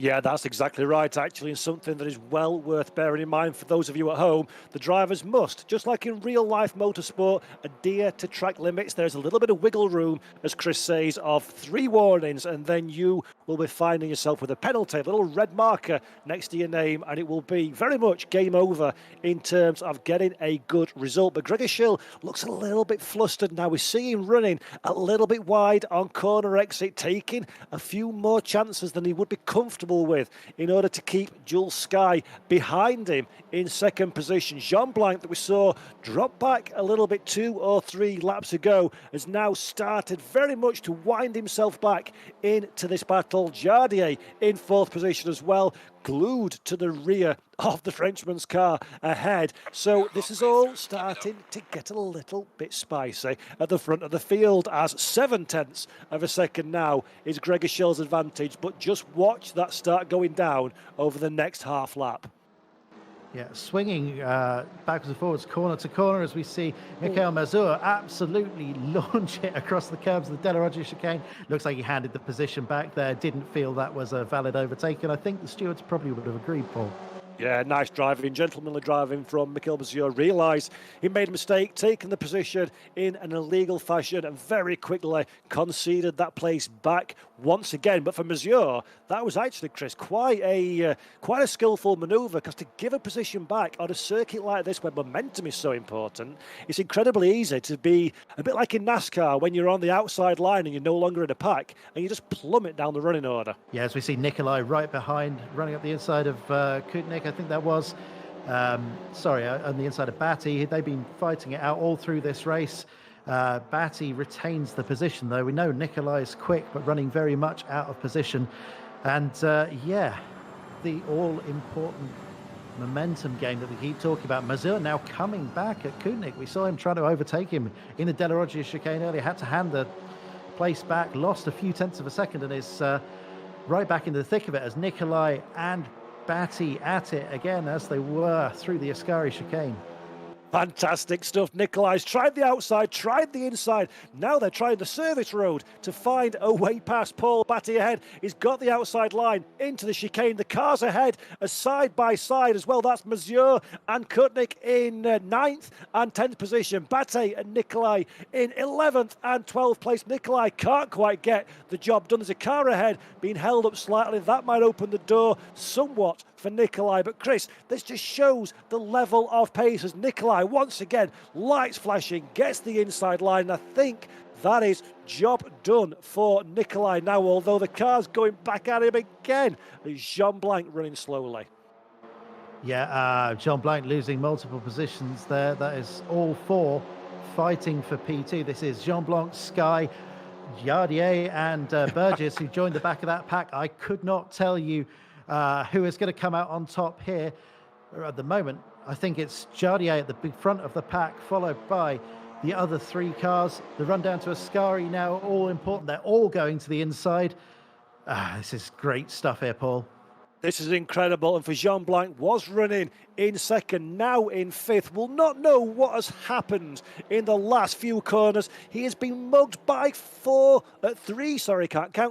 other drivers, and Jean Blanc 5th position, Jardier 2nd, Sky in 3rd, Berger in 4th position, but under pressure now to try and liberate that position is Jean Blanc to the outside into the final corner. The Parabolica doesn't quite pull it off, flashing his lights. That's not going to help you when he concentrate on going forward, staying in. Round on the outside line there. Sorry to interrupt you, Paul. Jean Blanc tried to run around the outside of Parabolica, which is a courageous move at the best of times, and you saw him absolutely fighting the car, drifting around the outside. Somehow had enough drive to stay with Burgess back into the slipstream, and he's, where dare I say, wager he's going to run up the inside as we see Jardier ahead, having to go defensive on the inside line. Jean Blanc gets the move done by the looks of things. Jardier manages to retain the position and get good drive out of the corner. Burgess somehow retains the position against Jean Blanc, who looked like he had the job done there. Yeah, it did indeed. Good defensive driving from Bergers there to keep the 4th position. Jean Blanc starting to show signs of a little bit of frustration. He'll be annoyed that he's lost that 2nd position, and be annoyed to see the car of Jardier now in his previously owned 2nd place, pulling away ahead of him. So getting a little bit leery on the car, as you say, through the Parabolica sideways earlier in the lap, and this needs to calm down a little bit, be a bit more strategic, work out where he's faster than Bergers ahead, because with 8 minutes left on the clock, there's still plenty of time to win or lose good positions in this race. Well, as we saw in the first race, once that 2nd place pack starts to battle, the leader can scamper 2.5 seconds gap for Gregor Schill at the front. He's checking out as we speak. This battle here for third between Sky Burgess and Jean Blanc is still very much on, though, Paul. It is indeed, and just to talk about Gregor Schill for a moment, this will be all his birthdays and Christmases come early. This battle, it's allowed him to get a 2+ second lead over Jardier. That's exactly what he needed in such a tight field, and it's purely and simply because of the fight between these 4 cars. They're all concentrating on each other. They're not concentrated on progressing as quickly as they can around the lap. And currently, for this moment in time anyway, Jardier is the leader of these two. It'll be interesting to see how Jules Sky gets on. We suggested, Chris, that he might be a little bit of the cork in the bottle of this fight, and now he's got it all to do with Burgess behind, trying to find a way past. Well, we saw Burgess have a massive moment in the middle of a Scari from the onboard of the chasing Jean Blanc back there. Jean Blanc not close enough this time around to replicate the move he tried on the outside last time, but massive oversteer moment. Didn't seem to cost him too much momentum as we look back for the battle for P10 as Stefan Corentin goes very deep into the Retifilio chicane, loses momentum and loses the place to Batty. They've been fighting it out for a few laps now, Paul. They have indeed. And I'm just looking at the timing tower. I'm trying to work out exactly what has happened to Nikolai. 19th position, so he was in this little fight for 11th and 10th place with Bate, dropped down to 19th place as Victor Nikolai now. So a nightmare main race at Monza. Good points in the first event, well outside of the points paying positions in race 2, with only 6 minutes on the clock and plenty of gap between himself and the points. Nikolai makes contact actually with, I believe that was, can't quite see who that was, but Victor Nikolai. 46, one of our influencers, and a real world racing driver, 4 times champion of Kazakhstan karting, Formula Renault Masters, and the W Series qualifier in 2019. So Love 46 there, extremely experienced racing driver, gets a bit of a tap from Nikolai. Probably feeling a little bit upset about that. Maybe different braking points for different drivers, different experience levels. I don't know about her particular level of experience in Assetto Corsa Competizione, but out on the real world racetrack, you don't like that kind of thing, Paul.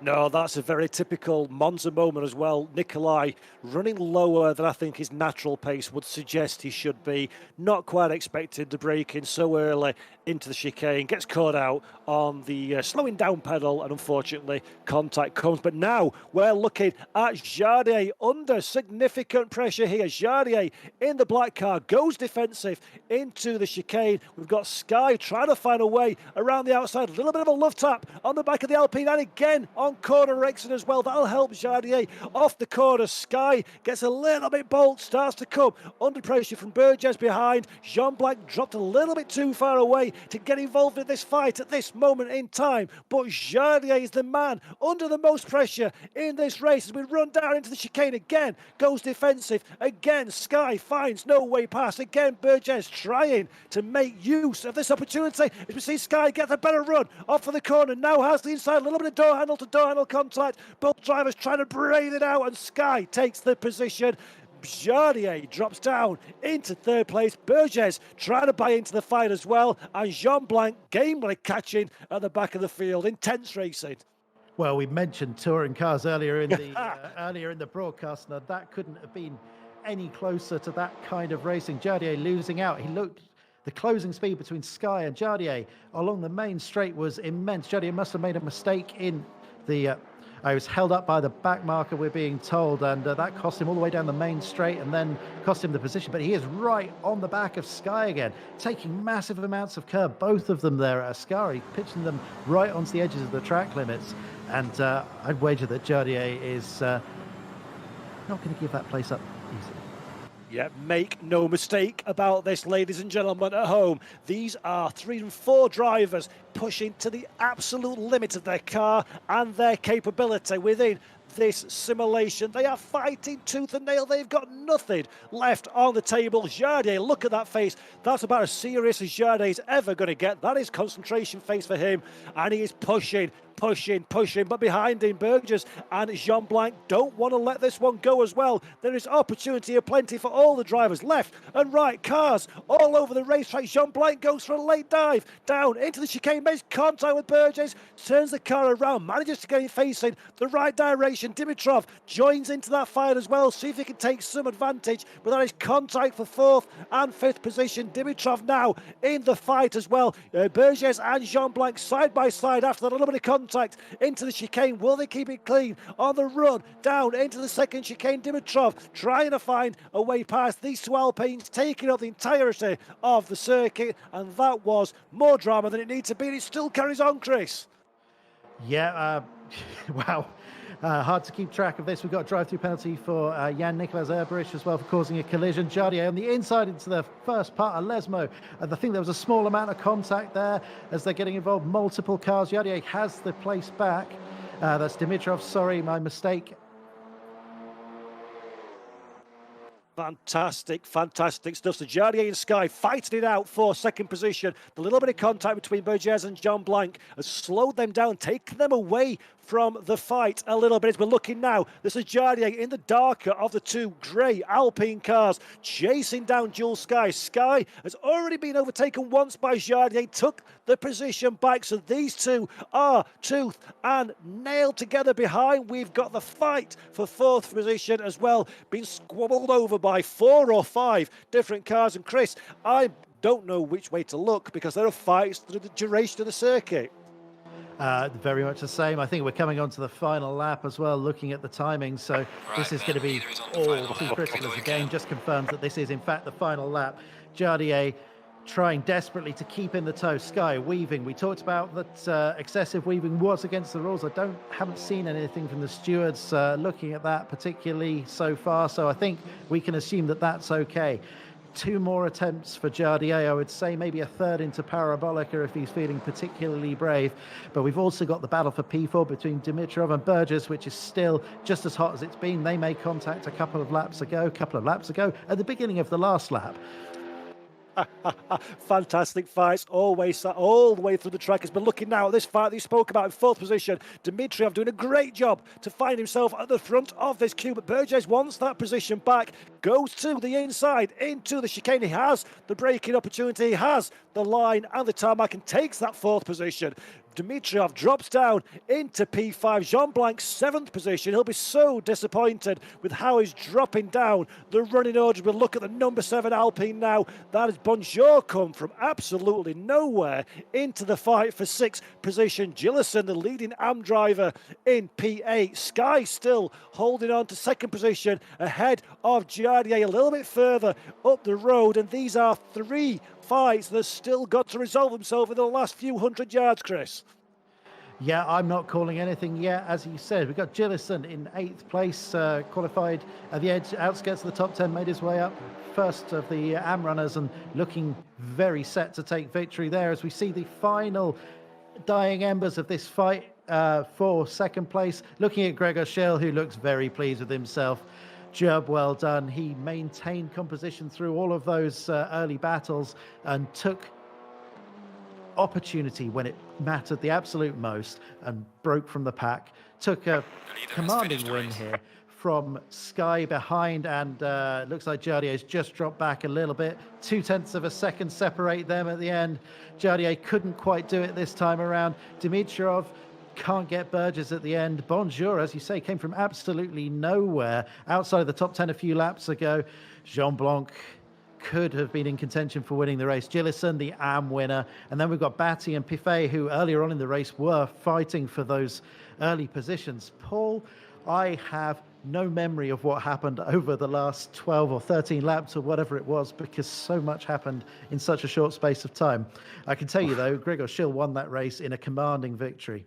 Yep, absolutely tremendous. We joked at the beginning of this race that get ready for 25 minutes of your life to disappear in a flash, and we were on the money with that one. Another absolutely fabulous race, Chris. As you say, Gregor Schill recovered in great style to get that race victory by a commanding 3 or 4 second advantage in the end, thanks to all the dramas that went off behind. And interestingly for the championship, Jardier, our race 1 winner, could only manage 3rd at the second race. So game on. Good points for him, though. Good points all. First and a third, and the third being in a higher points race as well. So I don't think he'd be too disappointed with that. I think anyone could have come away with that P2 in the end. Great battle with Sky. As you said, Schill lost the position right at the beginning. Lost out. Didn't quite get as good a start as Sky, who fought him hard for the first couple of laps. But Schill did ultimately look like he had just that little bit more pace, just that extra half a tenth a lap or something, whatever it was, because it certainly wasn't a lot. And we never saw him be able to make that break until the battle for P2, which went on for the entire race, started to really heat up. And to be fair, it was great composure by Gregor Schill because, as we know, very, very fast driver, suboptimal qualification in race one, absolute nightmare penalty, nowhere near the points. And then to have put it on pole, redemption time, to have got an unideal start and to have lost that race lead. What goes through your mind as a driver is, oh no, it's all going wrong. Again, a bit of desperation falls in. So for Gregor Schill, fantastic composure, I think, there, Chris, to keep his focus, to continue doing, keep faith in his skills, do the job he needs to do. And eventually that paid him back quite nicely indeed with a dominant race victory.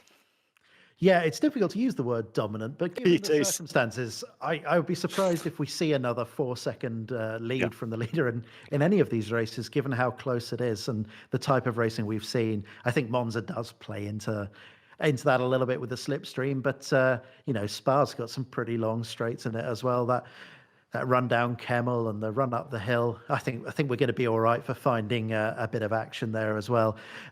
Speaking of nightmare races, we had Jean Blanc, who looked like he was really in the running for a long time there, dropped down to the outskirts of the top 10 towards the end, just kept getting caught out in those momentum problems. You get forced offline, having to go defensive, and then all of a sudden the guy who's a ungodly 2 or 3 tenths behind is all of a sudden alongside you, and that just seemed to keep happening to him.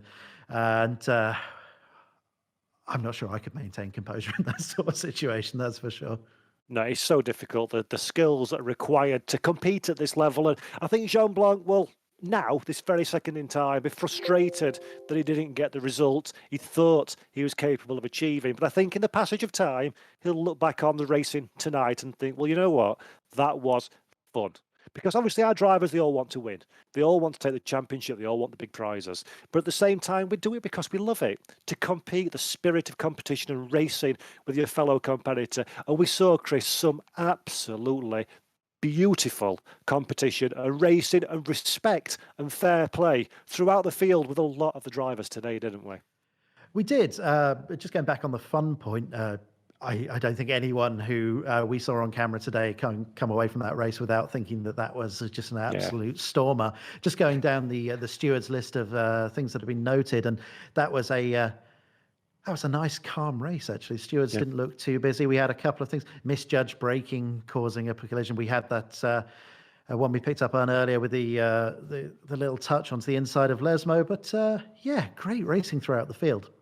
Yeah, brilliant stuff. And remember, folks at home, the drivers that are participating in this race, the pro drivers, have qualified through a hot lap competition. So it is theoretically open to absolutely anybody if you're fast enough to score that top time to be invited. Then we've got a sprinkling of, I think, 4 or 5 or 6 influencers and sim racing personalities that have been specifically invited into this competition. So these are not drivers that are contracted to teams and do it for a profession. It's the you and I, but much better than you and I, drivers that have gone in there and took part in it. So credit to Alpine for opening up this competition and giving these drivers a shop window to have this fun and to show off their skills on these broadcasts. They're doing themselves and the brand very, very proud indeed, aren't they? Yeah, and we've actually seen, look at again, if you've joined the broadcast late, you may have missed mentioning earlier that a lot of these names aren't traditional esports drivers. They're certainly well-known names within the sim racing community and within various leagues and competitions within it. But I would say half of the pro drivers, maybe a third to half of the pro drivers, are just people who picked up this. This is their first attempt at a pro competition, and many of them executing very effectively. Yeah, brilliant job and massively entertaining. But don't forget, we can go to Spa next. But before we do that, let's have a word with some of the drivers that performed very well today in race 2 at Monza. Gregor, thanks for joining us. A commanding win in the end at Monza, but it was hard fought, lots of battling throughout. How did that feel, man? Oh yeah, it was quite tricky, I have to say. Like I was really focused to really nail the start, but then I was just like, my reaction time was so delayed. Like I was like, what the fuck? I was so focused now, and then like the guy on the left side who started next to me could like build like a small advantage on the straight down to turn one. I tried to brake late, but he also brake late, and then yeah, unluckily I lost on the position in the first chicane to him. But yeah, then I saw that I had a small pace advantage on him, so I tried to build up the pressure, close the gap, and at the end we were again side by side going into turn one. We both braked late again, but he broke so late that he just shot through the chicane, need to slow down, and then I took basically his mistake as an opportunity to get them the P1, and from that onwards it was like just building the gap and controlling the pace as the car battled behind me. Well, Gregor, first and foremost, congratulations. A great victory. Chris and I were talking in the broadcast and before we went on air that we expected you to be running very much towards the front of the field. You had a nightmare in the opening race. And then how was the pressure for you to lose out at the start, but then to regain your composure and fight back for that victory? Honestly, like it made me even more relaxed after that, because the incident in the second chicane was just unfortunate. Like I got a hit from the right side, I counter steered, and then I touched the button on my steering wheel where I have the ignition on. And the problem is, if you're in fourth gear, right, and your ignition is off, you can't turn it on straight away. I was like, oh my God, I'm on P5 or P6. I have 20 cars behind me. What do I do? Like I'm rolling out, and nobody expects a car on the ideal line to roll out at the exit of a second chicane. I was like, oh my God, what do I do? Then at the end, I went on the grass, but it was also not enough. Then someone drove into the rear, and yeah, it was just a massive crash. But yeah. Well, I think you could have probably got away without mentioning any of that. We only saw it all happening in the background. So yeah, I think it's though good to know that the reason why I fall back, it just was a little bit unfortunate. But then, into the second race, forget everything, focus, on all what's ahead of you and that was in the past, and then it panned out quite well. P1 at the end by 5 seconds. Yeah, lots of pace and a great drive. Thank you very much for talking to us, man. Thank you, Chris. Great stuff there again from some of our drivers in the Alpine Esports Series. And now, Chris, we've done Monza, and in something that's a bit unique, we're going straight in to another track, and it's probably the finest in Europe, Spa-Francorchamps. It's difficult to disagree with that one, isn't it? You make yourself very unpopular if someone were to suggest that it wasn't. I love the format of this, the quick fire nature of these races. We're going to be back into the action in a little over a minute or two, by the sounds of things, with the cars running up through Eau Rouge, Radion, along the Kemmel Straight, and that first big stopping point at Les Combes is going to be interesting after a much longer drafting session than Monza. So I think more of the same, Paul. Yeah, a much more technical circuit is Spa-Francorchamps, just a smidge over 7 kilometres in length, 19 corners. As you say, Eau Rouge Radion, one of the most famous corner complexes in the world. Some big stopping zones, some areas where you're going to be on quite very much the edge of what the tyre and the car is capable of giving the driver. And it's a much, much different experience and requires a different set of skills, I think it's fair to say, than Monza. So maybe we've got a different order after qualification, because it's only 5 minutes, Chris. So basically 1 lap. Yeah, absolutely. I think maybe scraping a second if you time it right. But I think there are 2 corners that are really critical here in the race. La Source, which is turn 1 for the Formula One track. If you don't know it, on the left-hand side of the track map, is just getting the exit from there is going to be critical for that incredibly long run up the hill, as we talked about. And then Stavelot on the bottom right-hand side of the track map as you're looking at it. It's such a technical corner. The run up the hill there is incredibly long through the very fast Blanchimont, then into what I still call the bus stop chicane, but I'm pretty sure they changed the name of that well over a decade ago. But I'm still going to call it bus stop, and I know, Paul Jeffrey, so are you.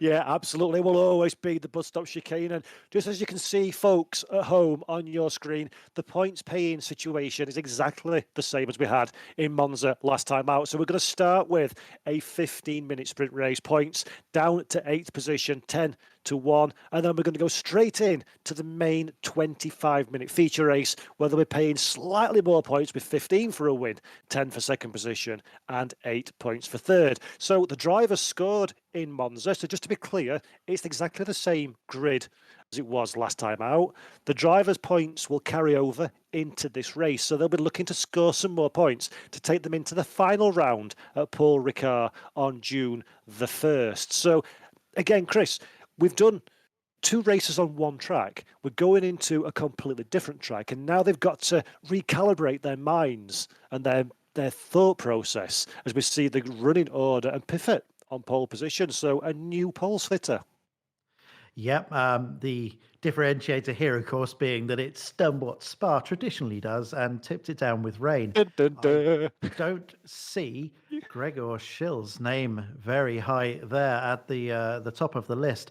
So yeah, Piffer, who's been there or thereabouts in the first part of the competition at Monza, taking a commanding pole position in that one lap you get. I'll run down to the start-finish straight. It's the endurance start, so just after La Source here. It's going to be incredibly short. So this is going to be a quick rundown, Paul.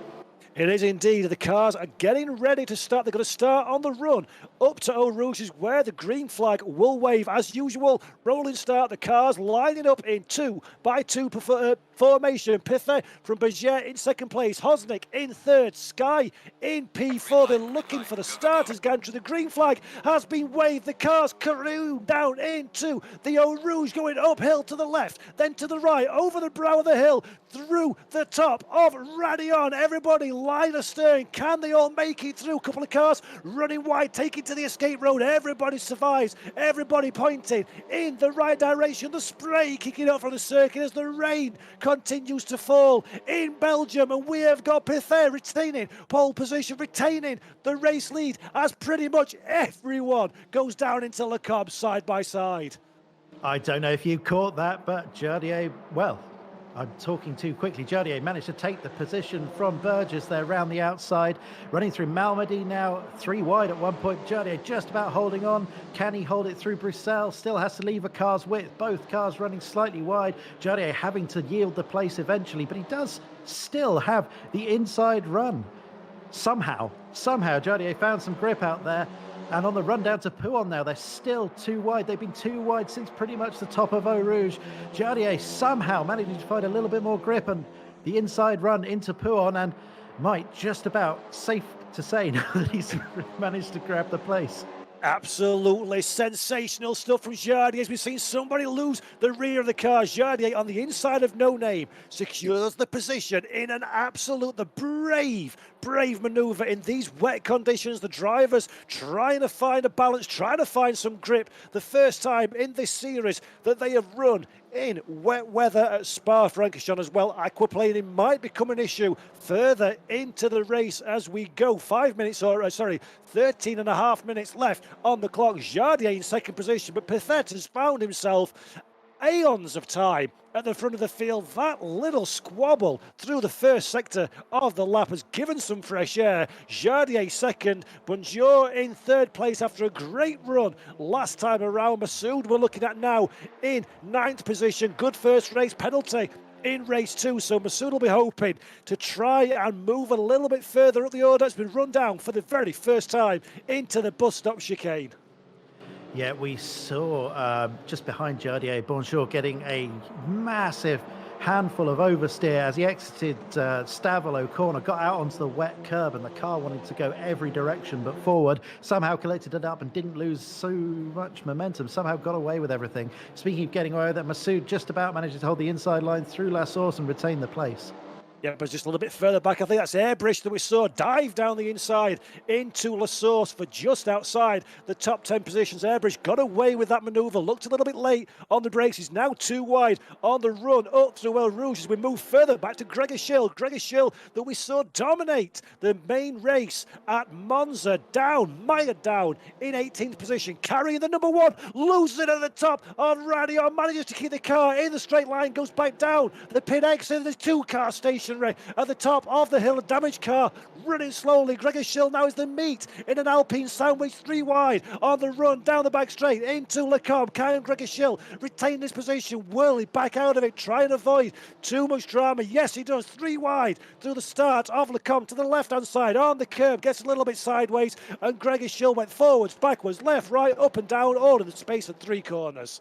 He did, and it's still not over as the run down to Bruxelles. Great bit of braking on the inside there. That should be the place handily taken, but Lord knows how he navigated his way through all of that and somehow gained positions. Admittedly, there were a couple of cars stationary at the top of the hill at the beginning of the Kemmel Straight. Don't have any idea what went on there because, well, there was so much going on everywhere else. We've got Gillison once again running very competitively at the top end of the field. A supposed AM entry, although we should highlight, if you're new to the stream, that he is a McLaren Shadow driver, so fairly well versed in the world of esports, I think it'd be fair to say. Burgess now running in 4th place, coming under increasing pressure from Sky. We saw plenty of action between the two of them in the last round at Monza, and you can just see how much oversteer these cars are getting, throwing it through Stavolo. You can't afford to, speaking of Stavolo, we've got a car off in the background, you have to carry the momentum through because this is such a long run up the hill, but by God, it doesn't look fun. No, it looks like a lot of drama that these drivers have to contend with. They've got to experiment with their racing lines, trying to find grip out on the circuit. We've seen somebody spin further down the running order, just avoids being collected by the chasing field as we see Jeremy Boudoir now in 18th position, one of the drivers that was just ahead of that spinning black car further down the running order. A drive-through penalty for Lopez, currently running in 30th position as well. I'll check the spreadsheet in a short while to see what that was all about, as we've got 4 cars now squabbling for position coming out of the bus stop chicane for the very short run down into the tight La Source hairpin, the traditional first corner here at Spa-Francorchamps. A great overtaking opportunity, a big stop on the brakes. There's a couple of lines that you can take. We go for the inside on this occasion, sneaks past the cars running out onto the curb. There's no grip in wet conditions, and this, Chris, looks like danger written all over it. 5 wide into Eau Rouge sounds fine to me. Just to pick up on that penalty for car 57, which is Anastasia Lopez, as we see all of the cars going across the escape road on the inside of Radion. Somehow everyone gets through unscathed. Sorry, going back to that penalty for Anastasia Lopez in the 57 car, that was for invalidating 2 of the competitors' laps during the qualifying session. So obviously a very short turnaround time. That wasn't able to be penalised during the qualifying, or given that she was at the back of the grid, it does sound like they've carried that over to the race one way or another. Back up the front in P3, once again, we have a fairly tasty-looking battle between the likes of Burgess, Bonjour, Sky and Dimitrov. Is this the last round, Paul? Yeah, this looks like this is going to go on and on for the next 8.5 minutes time. Meanwhile, Jardier, second position, has started to creep a little bit of a gap away from these cars in no man's land at the front of the field. Still almost 2 seconds away from our race leader, Jules Sky, a driver that we've seen plenty of so far in these openings to the 3rd race of the day so far. Jules Sky having another good race event here in the sprint race at Spa-Francorchamps. Currently 5th position. Dimitrov, somebody he's been very close to all race event, just behind in 6th, and he's watching the fight between Bonjour and Burgess in 3rd and 4th very keenly indeed. And Chris, with the wet conditions, traditional overtaking manoeuvres aren't necessarily the way to go. There is some more opportunity for a driver when the weather's falling, rain is falling like this, isn't there? If by opportunity you mean waiting for a mistake from the guy in front of you, I would wholeheartedly agree, as we see a great little slipstreaming run from those that 3rd, 4th and 5th place drivers. Not quite close enough this time around, just halfway into the race. Thank you, ACC, for reminding me that this race is only 4.5 seconds long at this time. Just a little shout out to, here we go, I was hoping we'd have a look at this. This is Boonatix, the YouTuber, as you see him on screen there. He designed all of these liveries, I believe, for the Alpine Esports Series, so doing very well. Up on the outskirts of the top 20, was battling it out with Gregor Schill last time I saw, but Gregor Schill now 2 places ahead. battling his way back through after that poor qualifying session. I would wager he was one of the people that was caught up in that incident with the 57 car that was penalised for holding up laps. Yeah, Bunatik's a livery editing guy. You'll know him from his YouTube livery videos. Doing a wonderful job here. Schill now up into 15th place according to the tracker on the bottom right, 16th according to the tower. They both update at different times. Looks like one hell of a recovery drive, even if they're not maybe taking the track limits all that seriously at the top of Radion. Hey, yes, definitely using all of the tarmac and more that's available to him. Gregor Schill, 14th position at this moment in time. You need to be in the top 8 places to score points towards your championship, of course. So Schill has got Nikolai, Jean-Blanc, Mazieur, Long, Airbrish and Bate ahead of him that he needs to overcome in the next 6 minutes in order to score just a single point from this race, as we're looking now again at Jules Sky in 4th position, starting to close down the cars ahead of him. Jardier running slowly. Damage. That's, looks like the car's disaster. Damaged. Like he's had an issue there. Dropped down to now 7th, 10th place, in fact. The front of that car looking a little bit second hand. Not sure what's happened there. He wasn't that close to Piffet ahead of him, so it seems that he may well have had an issue on his own. Although we've seen, I've been told Masoud's just returned to pit, so there could have been an issue there. We'll try and get you some answers about that as the race unfolds. But Jardier, one of the I think it'd be fair to say the most uttered names in the first 2 races, now dropping out of the points positions, down to 10th, now down to 11th. It looks like he's going to struggle to get that car home at all, Paul. Yeah, that car looks significantly damaged. Not quite sure what happened. The last time we saw Jardier, he was running in P2, and I said he was at the time in a little bit of no man's land, a little bit too far away from the leader to challenge, and a little bit too far in front of the chasing pack. So quite what happened, whether he dropped it on his own or whether he was helped into that accident, we will find out. But the upshot is Jardier now with a severely damaged car outside of the points as well. That will have a critical impact to his championship challenge, with just 4.5 minutes over that left in this first of 2 races here at Spa-Francorchamps. But upshot is that moves everybody up 1 position. So 4 seconds is the advantage of Piffet at the head of the field. Burgess in 2nd place. Bonjour in 3rd position. Sky, that we've seen plenty of, running P4. This man, Venko and Dimitrov in P5. Gillison now, the leader of the AM category by a significant margin, runs in 6th position. Batty in 7th, and Airbrish on course for his first points of the competition in 8th place. Yeah, Airbrish is a name that I expected to see feature a bit more in these races, but he's had a bit of a nightmare. Samuel Long, speaking of nightmares, facing the wrong way on the outside, the pit exit there at the top of Radion. That's going to put him well out of the points. In fact, that's Jardier overtaking him now. I think that rather second-hand looking Alpine is fairly distinctive looking, even though there were several cars with the same distinctive black livery around at the time.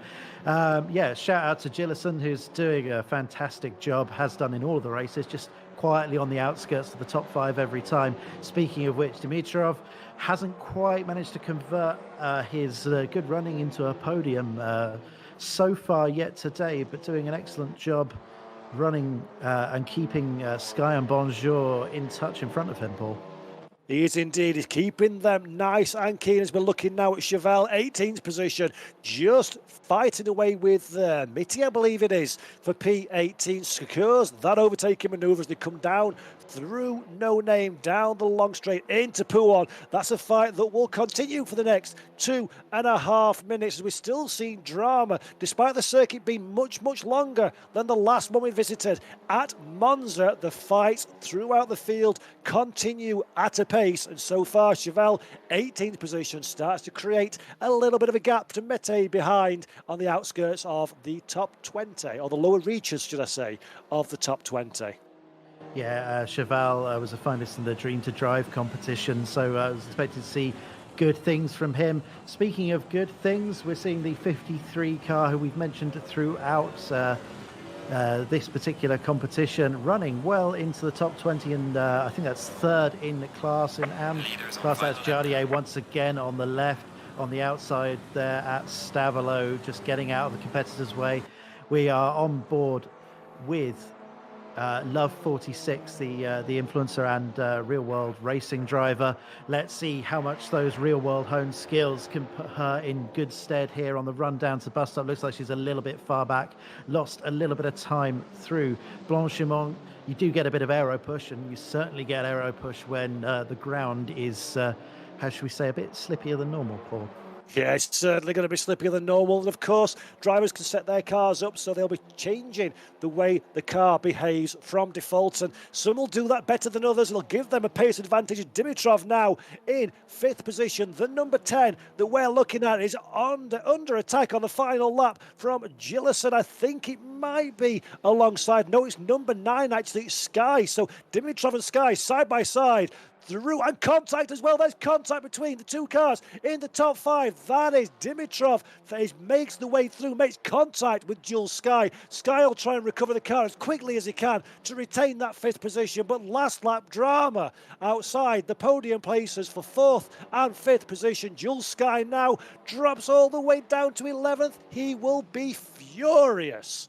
Yeah, outside of the points, and that was an upsetting thing to see. It wasn't a particularly heavy contact, but it's just one of those things where the car's on the edge, and there's a small amount of contact is enough to unsettle the car. Disappointing to see. I don't think either driver particularly meant any ill intent there, but for Jules Sky, it has certainly meant a drop out of the points. And after a good run in both of the first races with high-scoring points positions, that will be incredibly frustrating, Paul. Yeah, it's exactly what we suggest that the drivers need to avoid doing. It's better to score points, bank points in your talent than push for an extra position. So Sky, through no fault of his own, loses out on a points-paying position. It may be interesting to keep an eye on if there's any stewards' action for Dimitrov. Currently 4th on the track. Gillison moving up to 5th position now. It'll be interesting to see if there's any stewards' penalty. Meanwhile, this guy, who we've not talked about or looked at once during the course of the race, is taking it to the checkered flag and a dominant victory. A dominant victory. He's about to lap the last of the runners. We've got Kutnik off at the bus stop just ahead. There's yellow flags. That's what that's being waved for. I think he's just abandoned the car on the exit there, so nothing to worry about. But a commanding win for Piffet. There's not a lot more to say than that. Burgess actually did a good job of reeling in that gap. He had a 4.5 second lead over Jardier at one point. As we see Isaac Gillison bring it home in 5th. He was running in 4th a minute ago, so in 6th a minute ago. So I'm not sure if something's happened ahead there. I think no, that was just Airbridge. We saw a lap down, just getting out of the way. So yeah, busy race again, Paul. Yeah, fabulous racing. Once again, Piffet dominates proceedings to take the race victory. Gillison once again completes his 100% sweep of the AM category championship races and finishes 5th overall. First points for Airbridge in 7th position. Mazur manages to sneak into the points paying places right at the very depth in 8th. And Jean Blanc 9th position. Nikolai in 10th, both not scoring despite strong opening races at Monza, and Schill eventually moving up to 12th place, Chris, but 11th place, sorry, but he'll be frustrated with that one, to say the least. Yeah, we've just seen someone removed from the list there. I'm not sure what that's about, but yeah, as you said, 12th place or 11th place perhaps at the end there. So yeah, great recovery drive, and we saw plenty of action from Schill, but at the end of the day, it's out of the it's outside of the points, and he's got to be disappointed with that. And there are a number of people who just have to be disappointed with how that race has turned out for them. Not least of all, Jardier. We didn't see what happened to him, but I don't think he was near anyone at the time. Yeah, it's frustrating. In wet conditions, anything can happen, and quite often usually does. And let's find out actually a little bit about what went on in that race by speaking to some of the drivers themselves who were queued up, patiently waiting to tell us all about their story. Fabien, a fantastic victory in what can only be described as pretty tricky conditions at Spa. It looks like you did your homework, whereas maybe some of the other people didn't. How were the conditions out there? Conditions were pretty bad, to be honest. It's pretty tricky to hold that car, especially under track we had on that race. And the conditions we had just were not helping anything. But yeah, I did a lot of homework trying to get the setup nailed for the car, and apparently I did a good job on these conditions. Fantastic stuff, and congratulations on race victory. As a driver, how difficult is it going from the heat of competition at Monza and then almost immediately changing your mindset, going to an entirely different circuit like Spa, and then obviously the wet weather thrown into the mix as well? Well, I mean, it's two different tracks, very different tracks, and just we don't run the car and race the same way on both tracks, and it's totally different. And as I said, yeah, the conditions we had on that race on Spa were really not helping. So it was just a completely other planet. We just had to drive so much differently.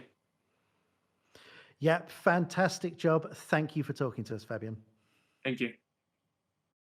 Fabulous stuff. Thank you very much, everybody, once again. So, we've got race 1 at Monza, race 2 at Monza, the opening round in the wet at Spa-Francorchamps, and now it is time for the final race today, the 25-minute main race of the Alpine Esports Series at Spa-Francorchamps. And Chris, I said it to you before Monza, and it all went out the window anyway, but have they learned anything?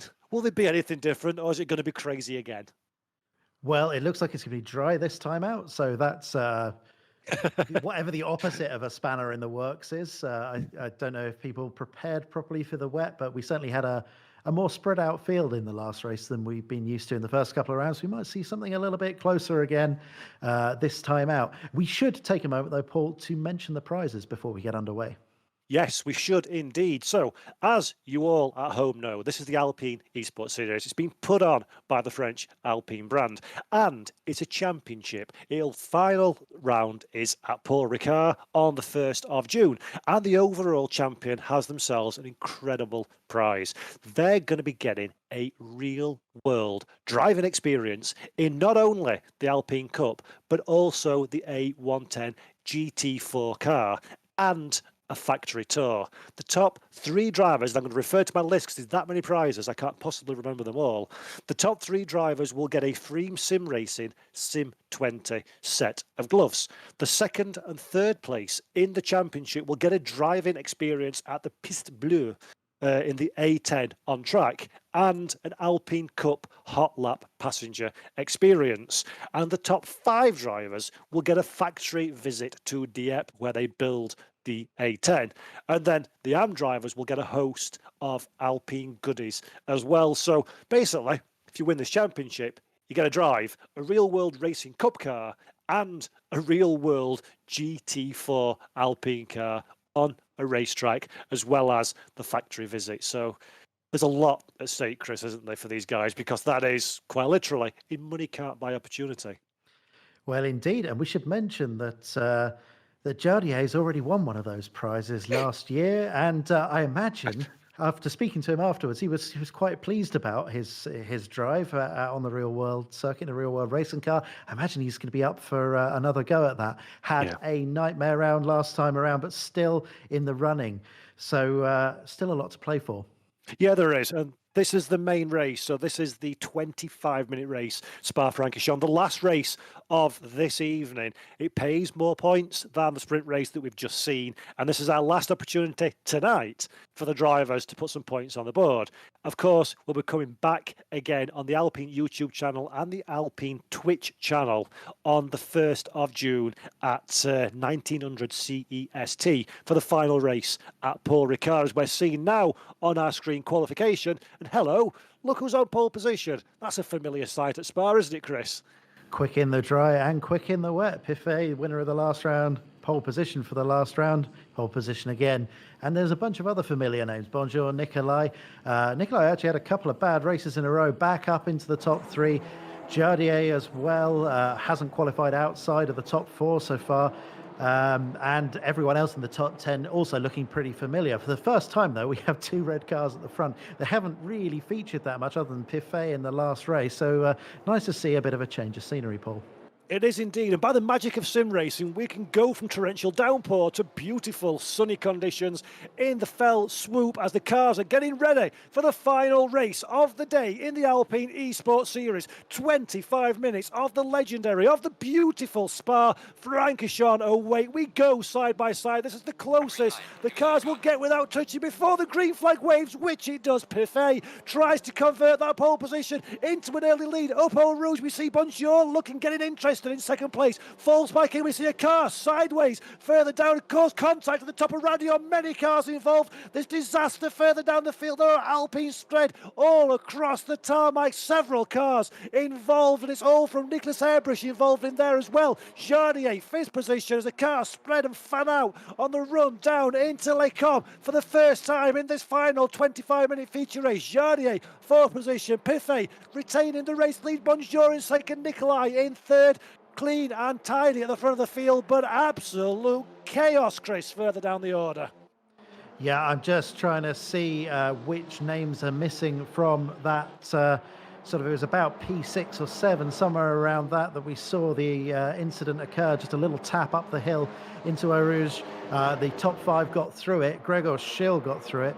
Batty was involved. Batty is missing from the top of the leaderboard now, so I think he was the car that was hit, though I'll try and confirm that for you. I am sure, though, that the stewards will be looking at that. Yep, those stewards will put down their coffee and donuts and start furiously tapping away on the keyboards. There was plenty of drama in that opening few corners. There's more drama again further up the front of the field. We've got 2 and 3 cars running side by side for the race lead. Dimitrov that we're looking at in 10th position, holding station just behind our AM leader Gillison once again in P9. Doricott further down, and Bonjour takes the race lead. So Florian Bonjour, race leader. Piffet from pole position from an early race lead drops in a second. Nicolai having a much better race in third place, and Jardier that had an absolute nightmare last time around is now comfortably in 4th position, snapping at the heels of the number 3 ahead of him. Can Jardier find a way past on the run down to the bus stop chicane? The cars are snaking left and right as they're all looking for their own little bit of clean air. Jardier gets it nice and tight on corner entry, gets a good run on corner exit, but not enough to keep with the field ahead. And look at the gaggle of cars behind. In fact, he's come under pressure from Sky. That run out onto the slightly slippy area on the outside of the bus stop chicane there's cost him. He's kept the inside line into, went very deep and has tagged Nicolai in front of him. That is almost a slam dunk penalty. Jardier trying to defend from Sky's advance up the outside, braked very late, went incredibly deep, ended up in a battle with Nicolai that I just don't think he was really meant to be involved with there.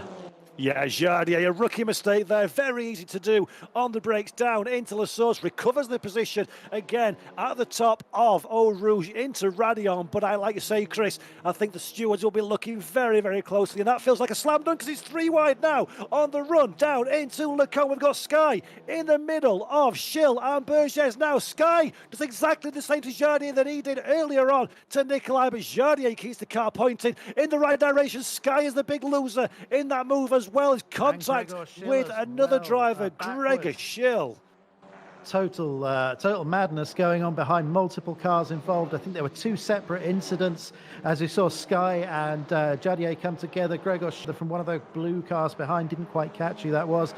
And through all of this madness, Isaac Gillison again has made his way up into the top 6. He's been keeping it quiet on these opening laps each time around and just snapping at the edge of the top 5 every single time. And that is how you get high championship positions. But this is very much got an air of the final race of the day about it. The drivers don't need to worry about getting the cars fixed for the next round. There's several contacts all the way down the running order, but these two are running away with it at the top of the field as Gregor Schill now escapes down to pit road. So obviously too much damage on his Alpine A110 GT4. So Gregor Schill, nightmare continues, is plummeting down the running order. If you look at the timing stack on the left-hand side of your screen, that is game over for the day for Gregor Schill. We just saw Piffet in the slipstream there getting a great exit from Stavolo. Looks like that battle for first place with Bonjour is going to rage on going further. We got For other protagonists from earlier race, we've got Jean Blanc, who's been in the thick of it, once again in the thick of it on the run down to the bus stop. Is that taking Gillison? Yes, he has got the place back from Gillison there, who drops down to 7th position. Good running. Yeah, good stuff throughout the field currently. Gillison, very sensible there. Saw the position was over and done with. Gave it to, well, didn't give it to, but certainly made life easier for Jean Blanc. And you've got Doricott now, Alexander Doricott having a good race in 8th position, trying to get involved. We're looking at Piffet once again. 2nd place, chasing down Bonjour ahead of him. He'll look to get a good run up Eau Rouge, over the top of the hill, into Radion. Keep the car within the confines of the racetrack. Now you've got a big, long Kemmel straight before we get down into the braking of Le Combe. Can he get the slipstream of the race leader? Is it enough to close onto the bike of the number 8 ahead of him? Not quite. Piffet doesn't have enough horses under the hood to make much of an impact on Bonjour ahead. Well, interestingly there, we saw he had to drop back a little bit through Eau Rouge and Radion, presumably because of the aero push. And we know that the slipstream isn't super powerful in these little Alpines. They only punch a very small hole through the air, so perhaps not surprising. Piffet is very new to Assetto Corsa Competizione. He is a well-versed Forza competitor and has had multiple high-ranking positions in the Forza RC Championship over the last few years, switched to ACC and is doing an excellent job of hounding Bonjour at the moment. Yeah, really good. What he's trying to do at this moment in time, for those of you at home wondering why he's not throwing the car up the inside of Bonjour ahead, is just trying to pressure the car in front, trying to fill the mirrors of the race leader, make the driver start looking behind and concentrating on what's happening behind him, rather than focusing on getting round the circuit as quick as he possibly can. Because we all know the easiest way to make an overtake is to pass a car that's made a mistake. As Jardier now drive-through penalty, as Chris suggested in the live comms. That's for the contact with Nicolai into La Source on the second lap of the race, if memory serves me correct. So Jardier will very quickly start plummeting once again down the running order, and this has been an horrendous Spa-Francorchamps as Piffet now gets a great drag up the back straight through Blanchimont car, a little bit loose as he's struggling under the dirty air. Will he have enough to go down the inside of the bus stop chicane? He shows his nose, decides against it. Wise move there, neatly through the bus stop. The race leader runs a little bit deep. That'll compromise Moncona Exton and give Piffet a good run down to La Source. I think that there shows us something very important. Piffet only had to drop off a car length or so through Blanchimont, but that was just enough to stop him really being in contention into the braking zone for bus stop. So while Piffet does look to be the faster of the two drivers in these conditions at the moment, it's looking very difficult to pass here at Spa in dry conditions, Paul. It is, and again, remember everybody at home, these are identical cars. Only difference is the custom driver setup that's been applied, if anybody has applied a setup to their car. So very, very, very similar performance across the board. The same engine, the same weight, the same mechanicals when each and every car. So it's down to the driver to make the difference. As we're looking now at Isaac Gillison, 7th position, our race leading driver, 7th on the road. That'll become 6th when Jardier serves his penalty, and he's way ahead of next in the queue for the AM drivers, and another drive through for Jules Sky in 12th position for that little contact at Le Combe. Yeah, well, I'm glad the stewards were able to pick that one apart, because there was far too much going on at the time for me. Once again, we joined Piffet, who still glued to the back of Bonjour's red Alpine. He's probably getting sick of seeing the back of that by now. But yeah, great racing from Gillison. We were just on board with there once again on the outskirts of the top 5. Not really an AM, though he's in the AM class, as we've said earlier in the broadcast. He is a McLaren Shadow Esports driver, so very familiar with these kind of situations. But it feels like a matter of time for Piffet, doesn't he? He's really got the car under him at the moment, Paul. Yeah, it really has. He's showing plenty of aggression. He looks very much like he's got the speed over Bonjour ahead. But as you say, Chris, it's trying to find, as Murray Walker once said, catching is one thing, passing is an entirely different story altogether. And Piffet will know that he's got a very formidable rival ahead of him. He'll know that he's got to be 100% confident and clean in any overtaking manoeuvre he attempts on that number 8 car ahead. He can't afford to make a mistake. We've seen how easy it is for talent such as Jardier to make a mistake and cause a contact contact as Mati in 20th place also gets a drive-through penalty. So a few penalties being handed out for some transgressions in the early doors of this race. And believe it or not, Chris, we're 10 minutes in already. Ha! Yeah, so Metier, the number 20 car, cut off the number 53 car and was handing to a drive-through for causing a collision. Obviously, just catching up with the Jardier incident, misbraking the crash into the number 3 car at turn 1, as we saw on the broadcast. So I think we are up to speed with race control now, Paul. We are indeed. We're looking at Jeremy Baduna now. We're looking at him in the number 21st position, the number 13 on the outside, the blue car on the outside of the red car, which is the soon-to-be serving drive-through penalty of Mati ahead of him. So Baduna wants to get past because he needs some clear air to start closing up the gap ahead of him, but doesn't strictly need it for position because Mati will be coming down pit road in the next lap or so as he's heavily defensive into La Source. That'll compromise him on corner exit. A very tired looking rear end of that Alpine being in strife during the course of this race. Now let's watch, as Chris mentioned, the downforce loss coming up through Eau Rouge and Radion is significant, so Baduna will drop off the throttle a little bit, balance the car. Oh, it does very good run through the top of Radion. Mete closed the door very firmly in his face, and now Baduna, I would suggest, might start coming under pressure from the cars behind.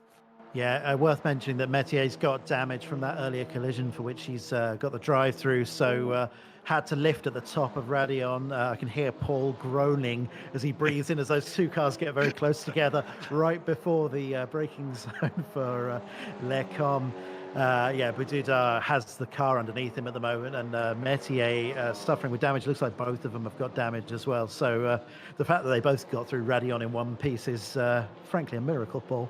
Yeah, that was a noise of me getting back up from behind my desk because that looked like it had all the ingredients of a monumental accident written all over it. But both drivers live to fight another day, and Metier, as we say, needs to go down pit road. So Baduna, currently 18th position, will soon be 16th as the race progresses. And Fabien Jean-Blanc now working very, very hard at the steering wheel to keep the car pointing in the right direction. Jean-Blanc, a driver we've seen plenty of so far this evening, currently in 6th position, chasing down the AM driver Gillison in 5th ahead. But Bonjour still leading by a scant 3.5 tenths of a second from Piffet in 2nd.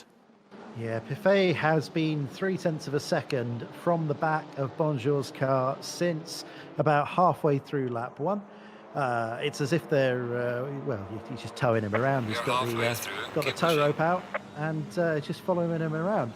I'm sure he would like to make a move if he could, but it's looking nigh on impossible. We on board with Jean-Blanc, who has featured in every single one of these races one way or another, getting involved in all of the battles, now chasing down Gillison for a top 5 finish.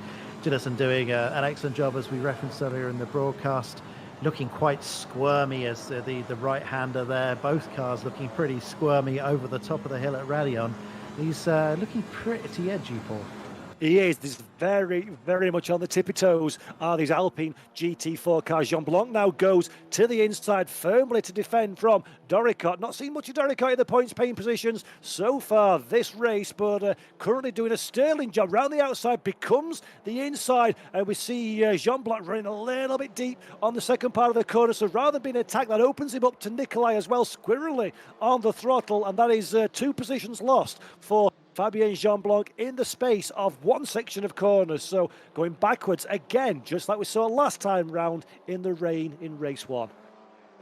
Yeah, Jean-Blanc had a very similar experience in race 2 and Monza as well. Just kept getting involved in battles and losing extra positions as the momentum was lost. So this is, unfortunately for him, a very familiar territory, sadly. Not that there was a lot he could have done about it, Paul.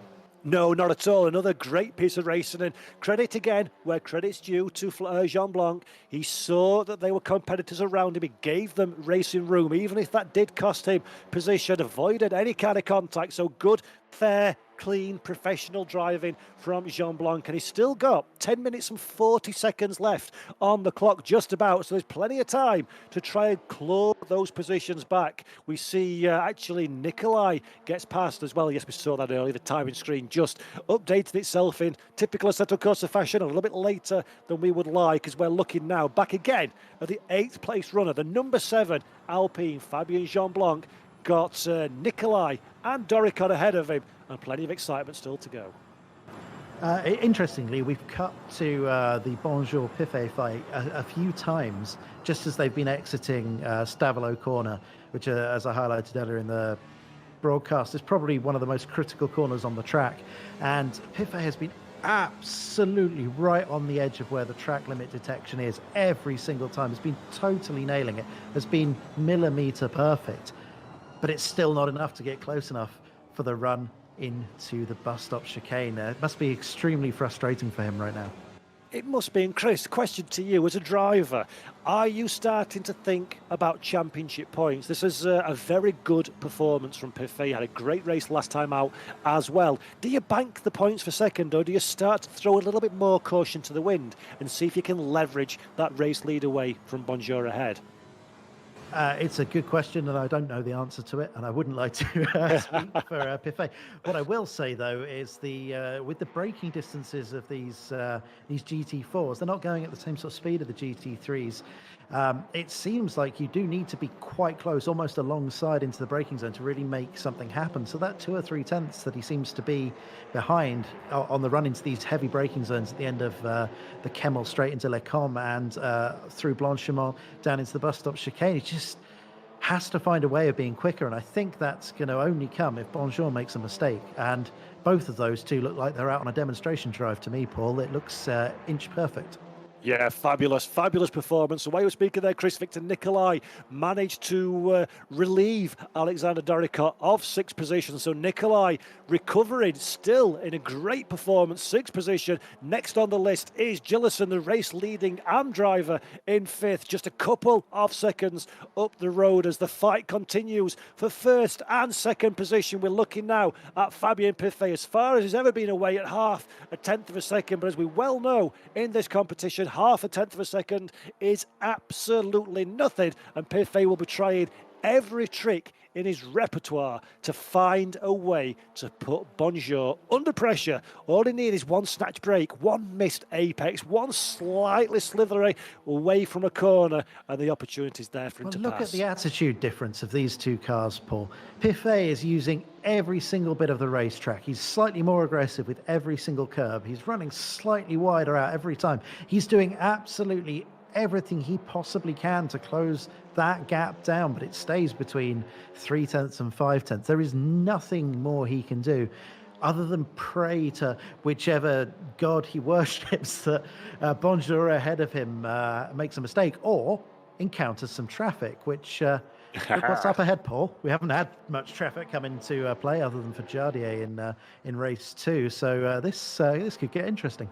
Yeah, this is Piffet's opportunity now. As you rightly say, he's trying everything he can, but doesn't quite have the speed overlap to get the pass done in normal circumstances, but throw a slower car into the mix. These are the race leaders, of course, so this is the first time this back marker that they're coming upon will have been lapped in this race. And sometimes if you're not quite awake enough to the blue flags that are waving, if you're not quite looking through your rear view mirror, it can catch you off guard. And if Bonjour catches the back marker at the wrong part of the racetrack, it could open the door for Piffet to, at the very least, close up to the back of that race leading Alpine, as we've seen Bonjour getting a little bit squirrely under acceleration through Les Combes, and now the gap is closing. Drama, I reckon, is going to come before this race closes to an end. Yeah, and before they catch up, we should mention Burgess in 3rd place has been quite quiet throughout some of the opening rounds. Been quickly amassing points and is showing himself to be a real championship contender. Now up into the podium positions with Gillison in close succession behind as we watch the battle between Nikolai and Dimitrov that's been going on for about 4 races now, I think. But not far up the road from them is that 3rd place battle between Burgess and Gillison in front. So we've got a lot to play for here for these guys. Now, Chris, who have we lost? Because last time I looked, Gillison was 5th.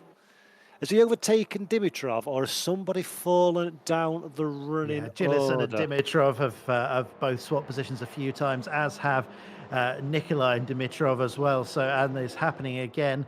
Too wide through Stavilo is always a bit interesting. Who got the better exit? It doesn't look like it's Nikolai right now, although still keeping pace, might need to tuck back into the slipstream, and I think he does. He's going to have to run line astern through Blanchimont, because the other option isn't a good one, even if you do have the pace. Let's be honest. Can he throw it up the inside into the bus stop once again? We can see that just the braking zone, there isn't enough left, as both leave the braking incredibly late. Nikolai, with another good run out of the corner, could be able to put it round the outside into La Source. We will see. Looks like he might be a little bit far back, but that run round the outside can work. Yep, Nikolai giving it absolutely everything. He'll try and switch back on corner exit, but doesn't have enough of a run. As we go back to our race leaders now, Piffet still in a washing brief in second position. The bike marker just ahead. Yeah, closer than he's ever been, which is exactly where he needs to be. The back marker now, Chris, next few corners will start coming into play, and it's the mighty technical second sector that it's going to happen as well. So this is Piffet's chance. Yeah, you can see the way he's driving that car. Four-wheel slide through La Source seems, through Lecom seems absolutely perfect to me. He has got the bit between the teeth, shows a little bit of nose on the inside of Bruxelles. Not a real overtaking maneuver. There's a couple of 3 lines perhaps you can take as an entry there, but very much showing an attitude of a guy that is trying to let Bonjour know he's there. He is indeed. Now we see the back marker just ahead of us, not quite caught who that was that they're coming up to very closely, but Piffet can see that as well. He knows this is his golden opportunity to find a way past. Bonjour has been soaking up the pressure like a sponge, not put a wheel wrong, but one slight misstep now, and Fabien Piffet has everything in his armoury that he needs to find a way past, to take the overtake for the race lead. Bonjour, last couple of laps, has been a little bit slower. The bike marker does a great job of getting out of the way, takes the car completely off the racetrack, so he's completely out of contention, which for our race leader is great news. For the broadcast, it's a little bit disappointing, but Bonjour retains race lead. Piffet now just a few tenths of a second behind, and he's only got 3 minutes, Chris. He's going to have to start thinking about either doing something dramatic or banking a very tasty indeed, thank you very much, amount of points for second. Well, I think we're going to be quite close here to working out whether we're going to have 1 or 2 more laps.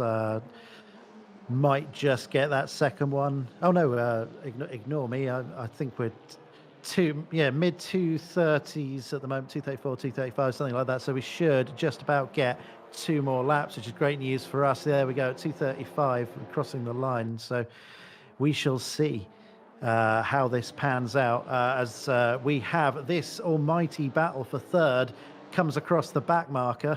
I can't tell which car is which at the moment because they're both the same colour, Paul. Looks like Doricott at the moment, still retaining 6th place from Nikolai. Yeah, that is Doricott on the inside, I believe. The number 21, Doricott, 6th position in the silver car. Nikolai, number 3 in the identical silver car, trying all the way to basically climbing over the top of Doricott for that 6th position. And these two guys have been trading places for the last few laps now, and Dimitrov behind has been going backwards. He wants to arrest that slide on this lap and start moving forwards, but these three are separated by nothing more than good fortune at the moment as the fight continues. Yeah, Nikolai very much close enough to try something here on the run into Lecom. He's on the inside, brakes very, very late. They both run wide, a tiny bit of a tap. Dimitrov has to take avoiding action on the outside. Well, the question is, does Doricott, who ran across the inside there, have to yield for taking the escape road? That's well above my pay grade, Paul. What do you think?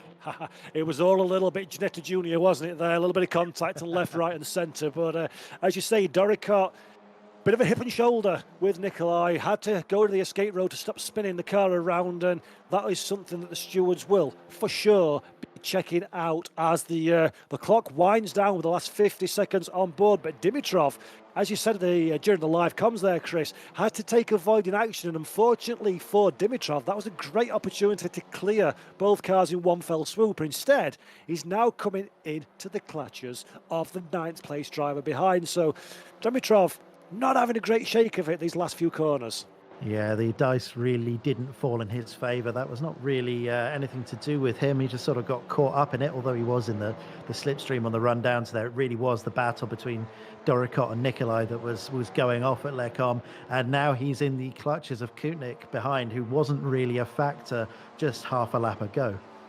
Yep, so Dimitrov, don't forget, ladies and gents at home, 8th place is the last point of the day. So Dimitrov, not only is he fighting for the desire not to lose a position, he's also fighting to retain the final point of the day, which could very well become critical in the championship running order as the drivers enter their final lap of the race. And just a reminder to you at home and also to me and Chris that the start-finish line is the traditional Grand Prix start-finish line and not the endurance line that we started the race on, because I often get that one wrong.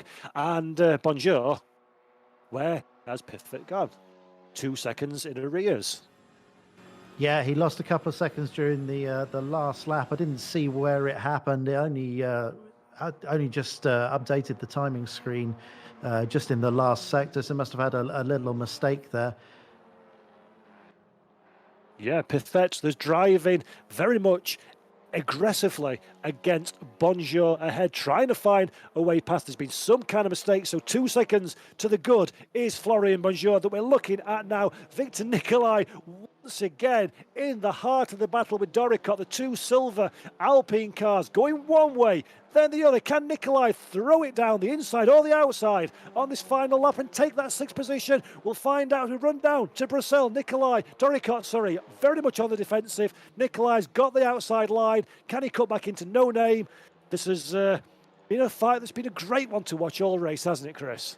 Well, I mean, I'm not sure if there's actually paint on those cars or whether that's just the body colour, but whatever it is, they've been trading it throughout this event, particularly over the last couple of laps. There's no love lost between Doricott and Nikolai.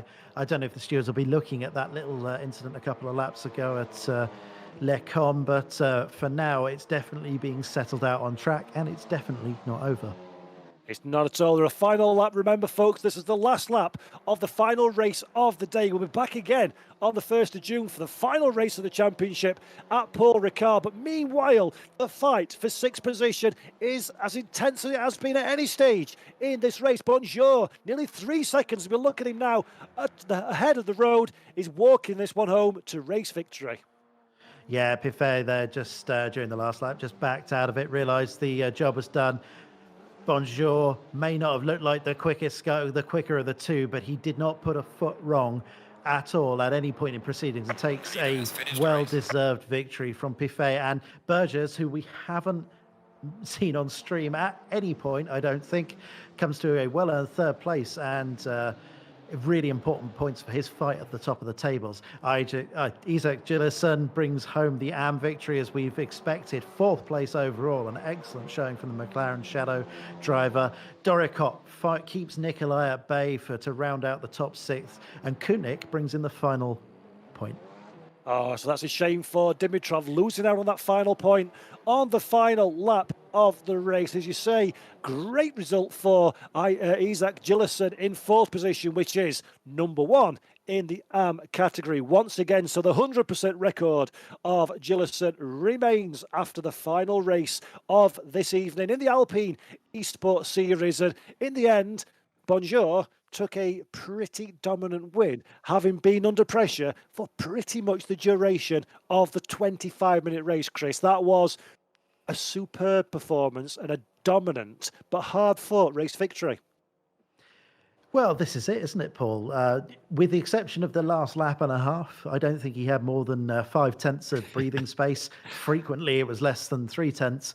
And I don't know about you, I always find it much easier to chase than I do to lead in those kind of situations. So to watch a driver just do such a fantastic job of keeping it all together under those circumstances is beautiful to see. But there's a lot of credit should go to Piffet as well, who kept him honest, kept on his tail, as we saw throughout the race, using every inch of the racetrack, keeping it within the lines, broadly speaking, certainly better than some, but using every tiny part of the racetrack to try and gain an advantage. But alas, it just wasn't possible. And sometimes, as a driver, you have to accept when you've just not got the pace. As you say, Piffet gave it everything. He piled on the pressure to the race leader, used all the racetrack, but just didn't have those last few tenths of a second to be able to close up and effect an overtake. So a sensible performance in the end to settle for that second position and the points that come with it. And that has obviously improved his championship position significantly after a difficult opening 2 races at Monza. So great day in Belgium for Piffet, finishing second today in the race. And it kind of stacks us up quite nicely for the final event at Paul Ricard at the start of next month. It does. And I think what was the interesting contrast between Monza and Spa, the 4 races we've had today, is that the slow acceleration, the slow corners followed by accelerating zones into drafting zones, into slipstreaming areas, has produced great racing. As I've said multiple times now, so apologies for repeating it, the slipstream doesn't seem super powerful in these cars. So, you've got to get the job done into the braking zone, and having those kind of situations where there are slower corners like there were at Monza definitely help things, whereas having Blanchiment and Origin Radion in those quick bits of the circuit here seem to make that a little bit trickier. Whereas at Paul Ricard next time out, we have the longest straight on pretty much any GT calendar, and probably excluding Le Mans, and some nice slow corners to keep things interesting. So I expect more Monza-like pack racing, or at least I hope. Fantastic. And again, 4 races today. Each and every one of them has been different, has had different weather conditions, different circuits, different qualification grids with the fastest at the front and maybe a little bit further down in other events. But one constant that's ran all the way through the championship so far has been the fantastic level of racing from each and every one of our drivers. So credit where credit's due to all the guys and girls out there on the circuit. Well done for your performance. And let's take this opportunity to have a quick word with a couple of them from the second race at Spa-Francorchamps, the 4th race of the Alpine Esports Series. Florian, thank you for joining us after a fantastic drive at Spa in much better conditions than the previous race. But it has to be said, you were under pressure the whole way. Was that a tense race for you? Yes, it was a very complicated race because when I see the time of Fabien in qualifying section, I think that I can't follow him during the race. But at the start, I take a good start, I think, but I can overtook him before the last long straight, and after I say we will see if he can follow me or try to attack me, but he stayed behind me during the whole race, and for to be honest, I think that he will try to overtake me at the last lap or a little bit before, but. He can't attack me because I have a very good setup for the rouge, and at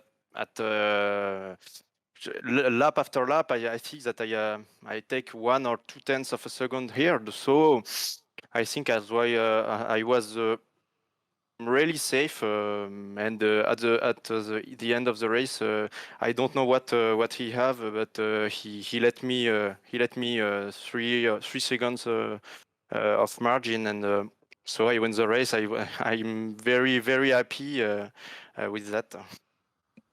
Fantastic result, and congratulations on the victory. Now, with all the pressure that you withstood and the race victory, are you feeling confident heading into Paul Ricard that you can keep this form up? To be honest, I don't know, because when I see the rhythm that I have at Monza, I don't know what think. I see that there is a lot of drivers that are very fast, and I like the Paul Ricard, but I think I must do a really good setup and try very hard to play in front of the field. So we will see, but I'm very happy to all my results of the days. Well, it was an excellent race at Spa, and all the best for the final round at Paul Ricard. Thank you for joining us, man. Thank you. Isak, thank you for joining us. 4 race wins today. First of all, you have to be very happy with that. But the question that I've got about all of this is you seem to be climbing higher and higher in the standings as the race went on, chipping away into the pro category and getting closer and closer to an outright victory. How do you think the final rounds are going to play out? Do you think you've likely to have the pace to be able to compete for those outright victories in Paul Ricard? I mean, that would be very nice. I mean, so I've only started practicing yesterday evening. I normally don't play this game. So I think the reason I kept climbing up in the race itself was because I kept finding pace every corner, every lap. So that's why I was able to get a bit up front. But as I said, I don't really play this game a lot. The last time I did an online race on Assetto Corsa Competizione was more than half a year ago. So I got some help from my good teammate at McLaren, Elvin Smith, as well. He brought me up to speed very quickly yesterday evening. So not too far off at the moment, but I'll definitely put in a bit more time for for the final as well, to see if I can get the outright win. Well, Isak, congratulations. A dominant performance today. And did you expect to be this far ahead of your fellow AM rivals? I'm assuming not, seeing as you only started practicing yesterday, but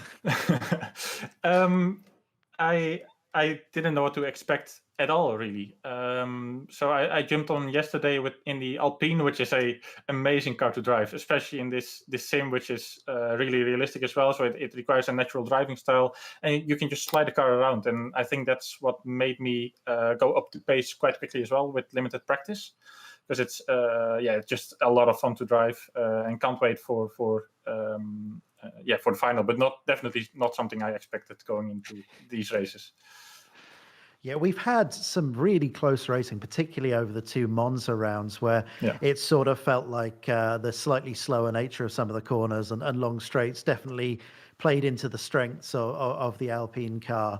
Am I right in thinking that it was perhaps a little bit more difficult to follow closely through some of the quicker corners at Spa? I'm not sure, actually. The Alpine has got a rear wing, but it's on 0 at Monza anyway. So there's not much dirty air, but it's so close racing. And when you're at 0.3 behind, that's when you really get the benefit of the slipstream. So you really have to focus on the exits, making sure you propel nicely onto the straights. And with a car like this, a GT4 car, especially the Alpine, which you can slide about a little bit, it's really nice to race with people alongside you as well. And really, really enjoyed it today. Well, thank you so much for joining us. It sounds like you don't even have to turn up to win the AM Championship at Paul Ricard, but we all look forward to seeing you competing at the front this time out in a couple of weeks' time. Thank you. Looking forward to it. Cheers, guys. Corentin, thank you for joining us. After 4 quite interesting races, I think, for everyone. They've been pretty action-packed from where we've been standing, but you've emerged from the fray with the biggest haul of points of everyone. You have to be pretty happy with today's racing. I have to say, it came as a surprise, the Spa races, because I just avoided a big crash in the second race. And I didn't know where I had the rhythm in the first race. Jaroslav just did an amazing job at keeping me out of the racing line for the first lap, so I lost a few positions, but managed to gain them back in the end. Just pity I could have taken the first place, I think, for the first Spa race. But overall, really, really good racing today. Yeah, congratulations on your start to the season, Corentin. As Chris says, you're championship leader. Do you have any tactics, any strategy to take into Paul Ricard? Do you think you've got what it takes to rough it out and win the championship at the end? I think I'll practice more than this one because it was quite short between the notification we are qualified and the races. And for races to prepare at the same time with so different conditions for Spa was quite hard. Because the Alpine is not an easy car to drive, especially in the Rédillon. Quite tricky there, as we see, because Chardy just binned it in the middle of the race. So I think being fast in a lap is for qualifications, but then you have to be consistent for the race. And I think I'll work on this good setup to race consistent in the Paris car. Well, in terms of points finishes, you're definitely the most consistent of all so far. You cannot argue with the numbers. One final question. We saw really close pack racing, good slipstreaming action at Monza. Do you think we'll be seeing more of that at Paul Ricard? The Paul Ricard has the longest straight line of this championship, so I think it will be key to run, because the drag of the Alpine, as the rear wing, has a really big impact on the drag of the car. So being fast in the straight line and keeping it in the last sector will be key and will be quite hard. So pack racing was quite interesting at Monza. I see. Yeah. It certainly was, and I'm sure all of the viewers thought so as well. Thank you very much for joining us, and the best of luck for Paul Ricard. Yeah, thank you. Superb stuff. Great to hear from the drivers while the emotions are high in the white-hot heat of competition. And that, ladies and gentlemen, pretty much wraps up our broadcast for today. Chris, any final words to everybody at home before we sign out? Well, what more could you want? 4 great races, 4 great winners, and I'm looking forward to next week, Paul. Yeah, absolutely. So don't forget, next week we're doing the grand final at the circuit Paul Ricard. Same time on the Alpine YouTube and Alpine Esports Twitch channel. So make sure you join in. And thank you to all our drivers, to our broadcast team, and to our wonderful sponsors and partners, and of course Alpine. And thank you to everybody at home. Till next time, from Chris and I. Catch you later.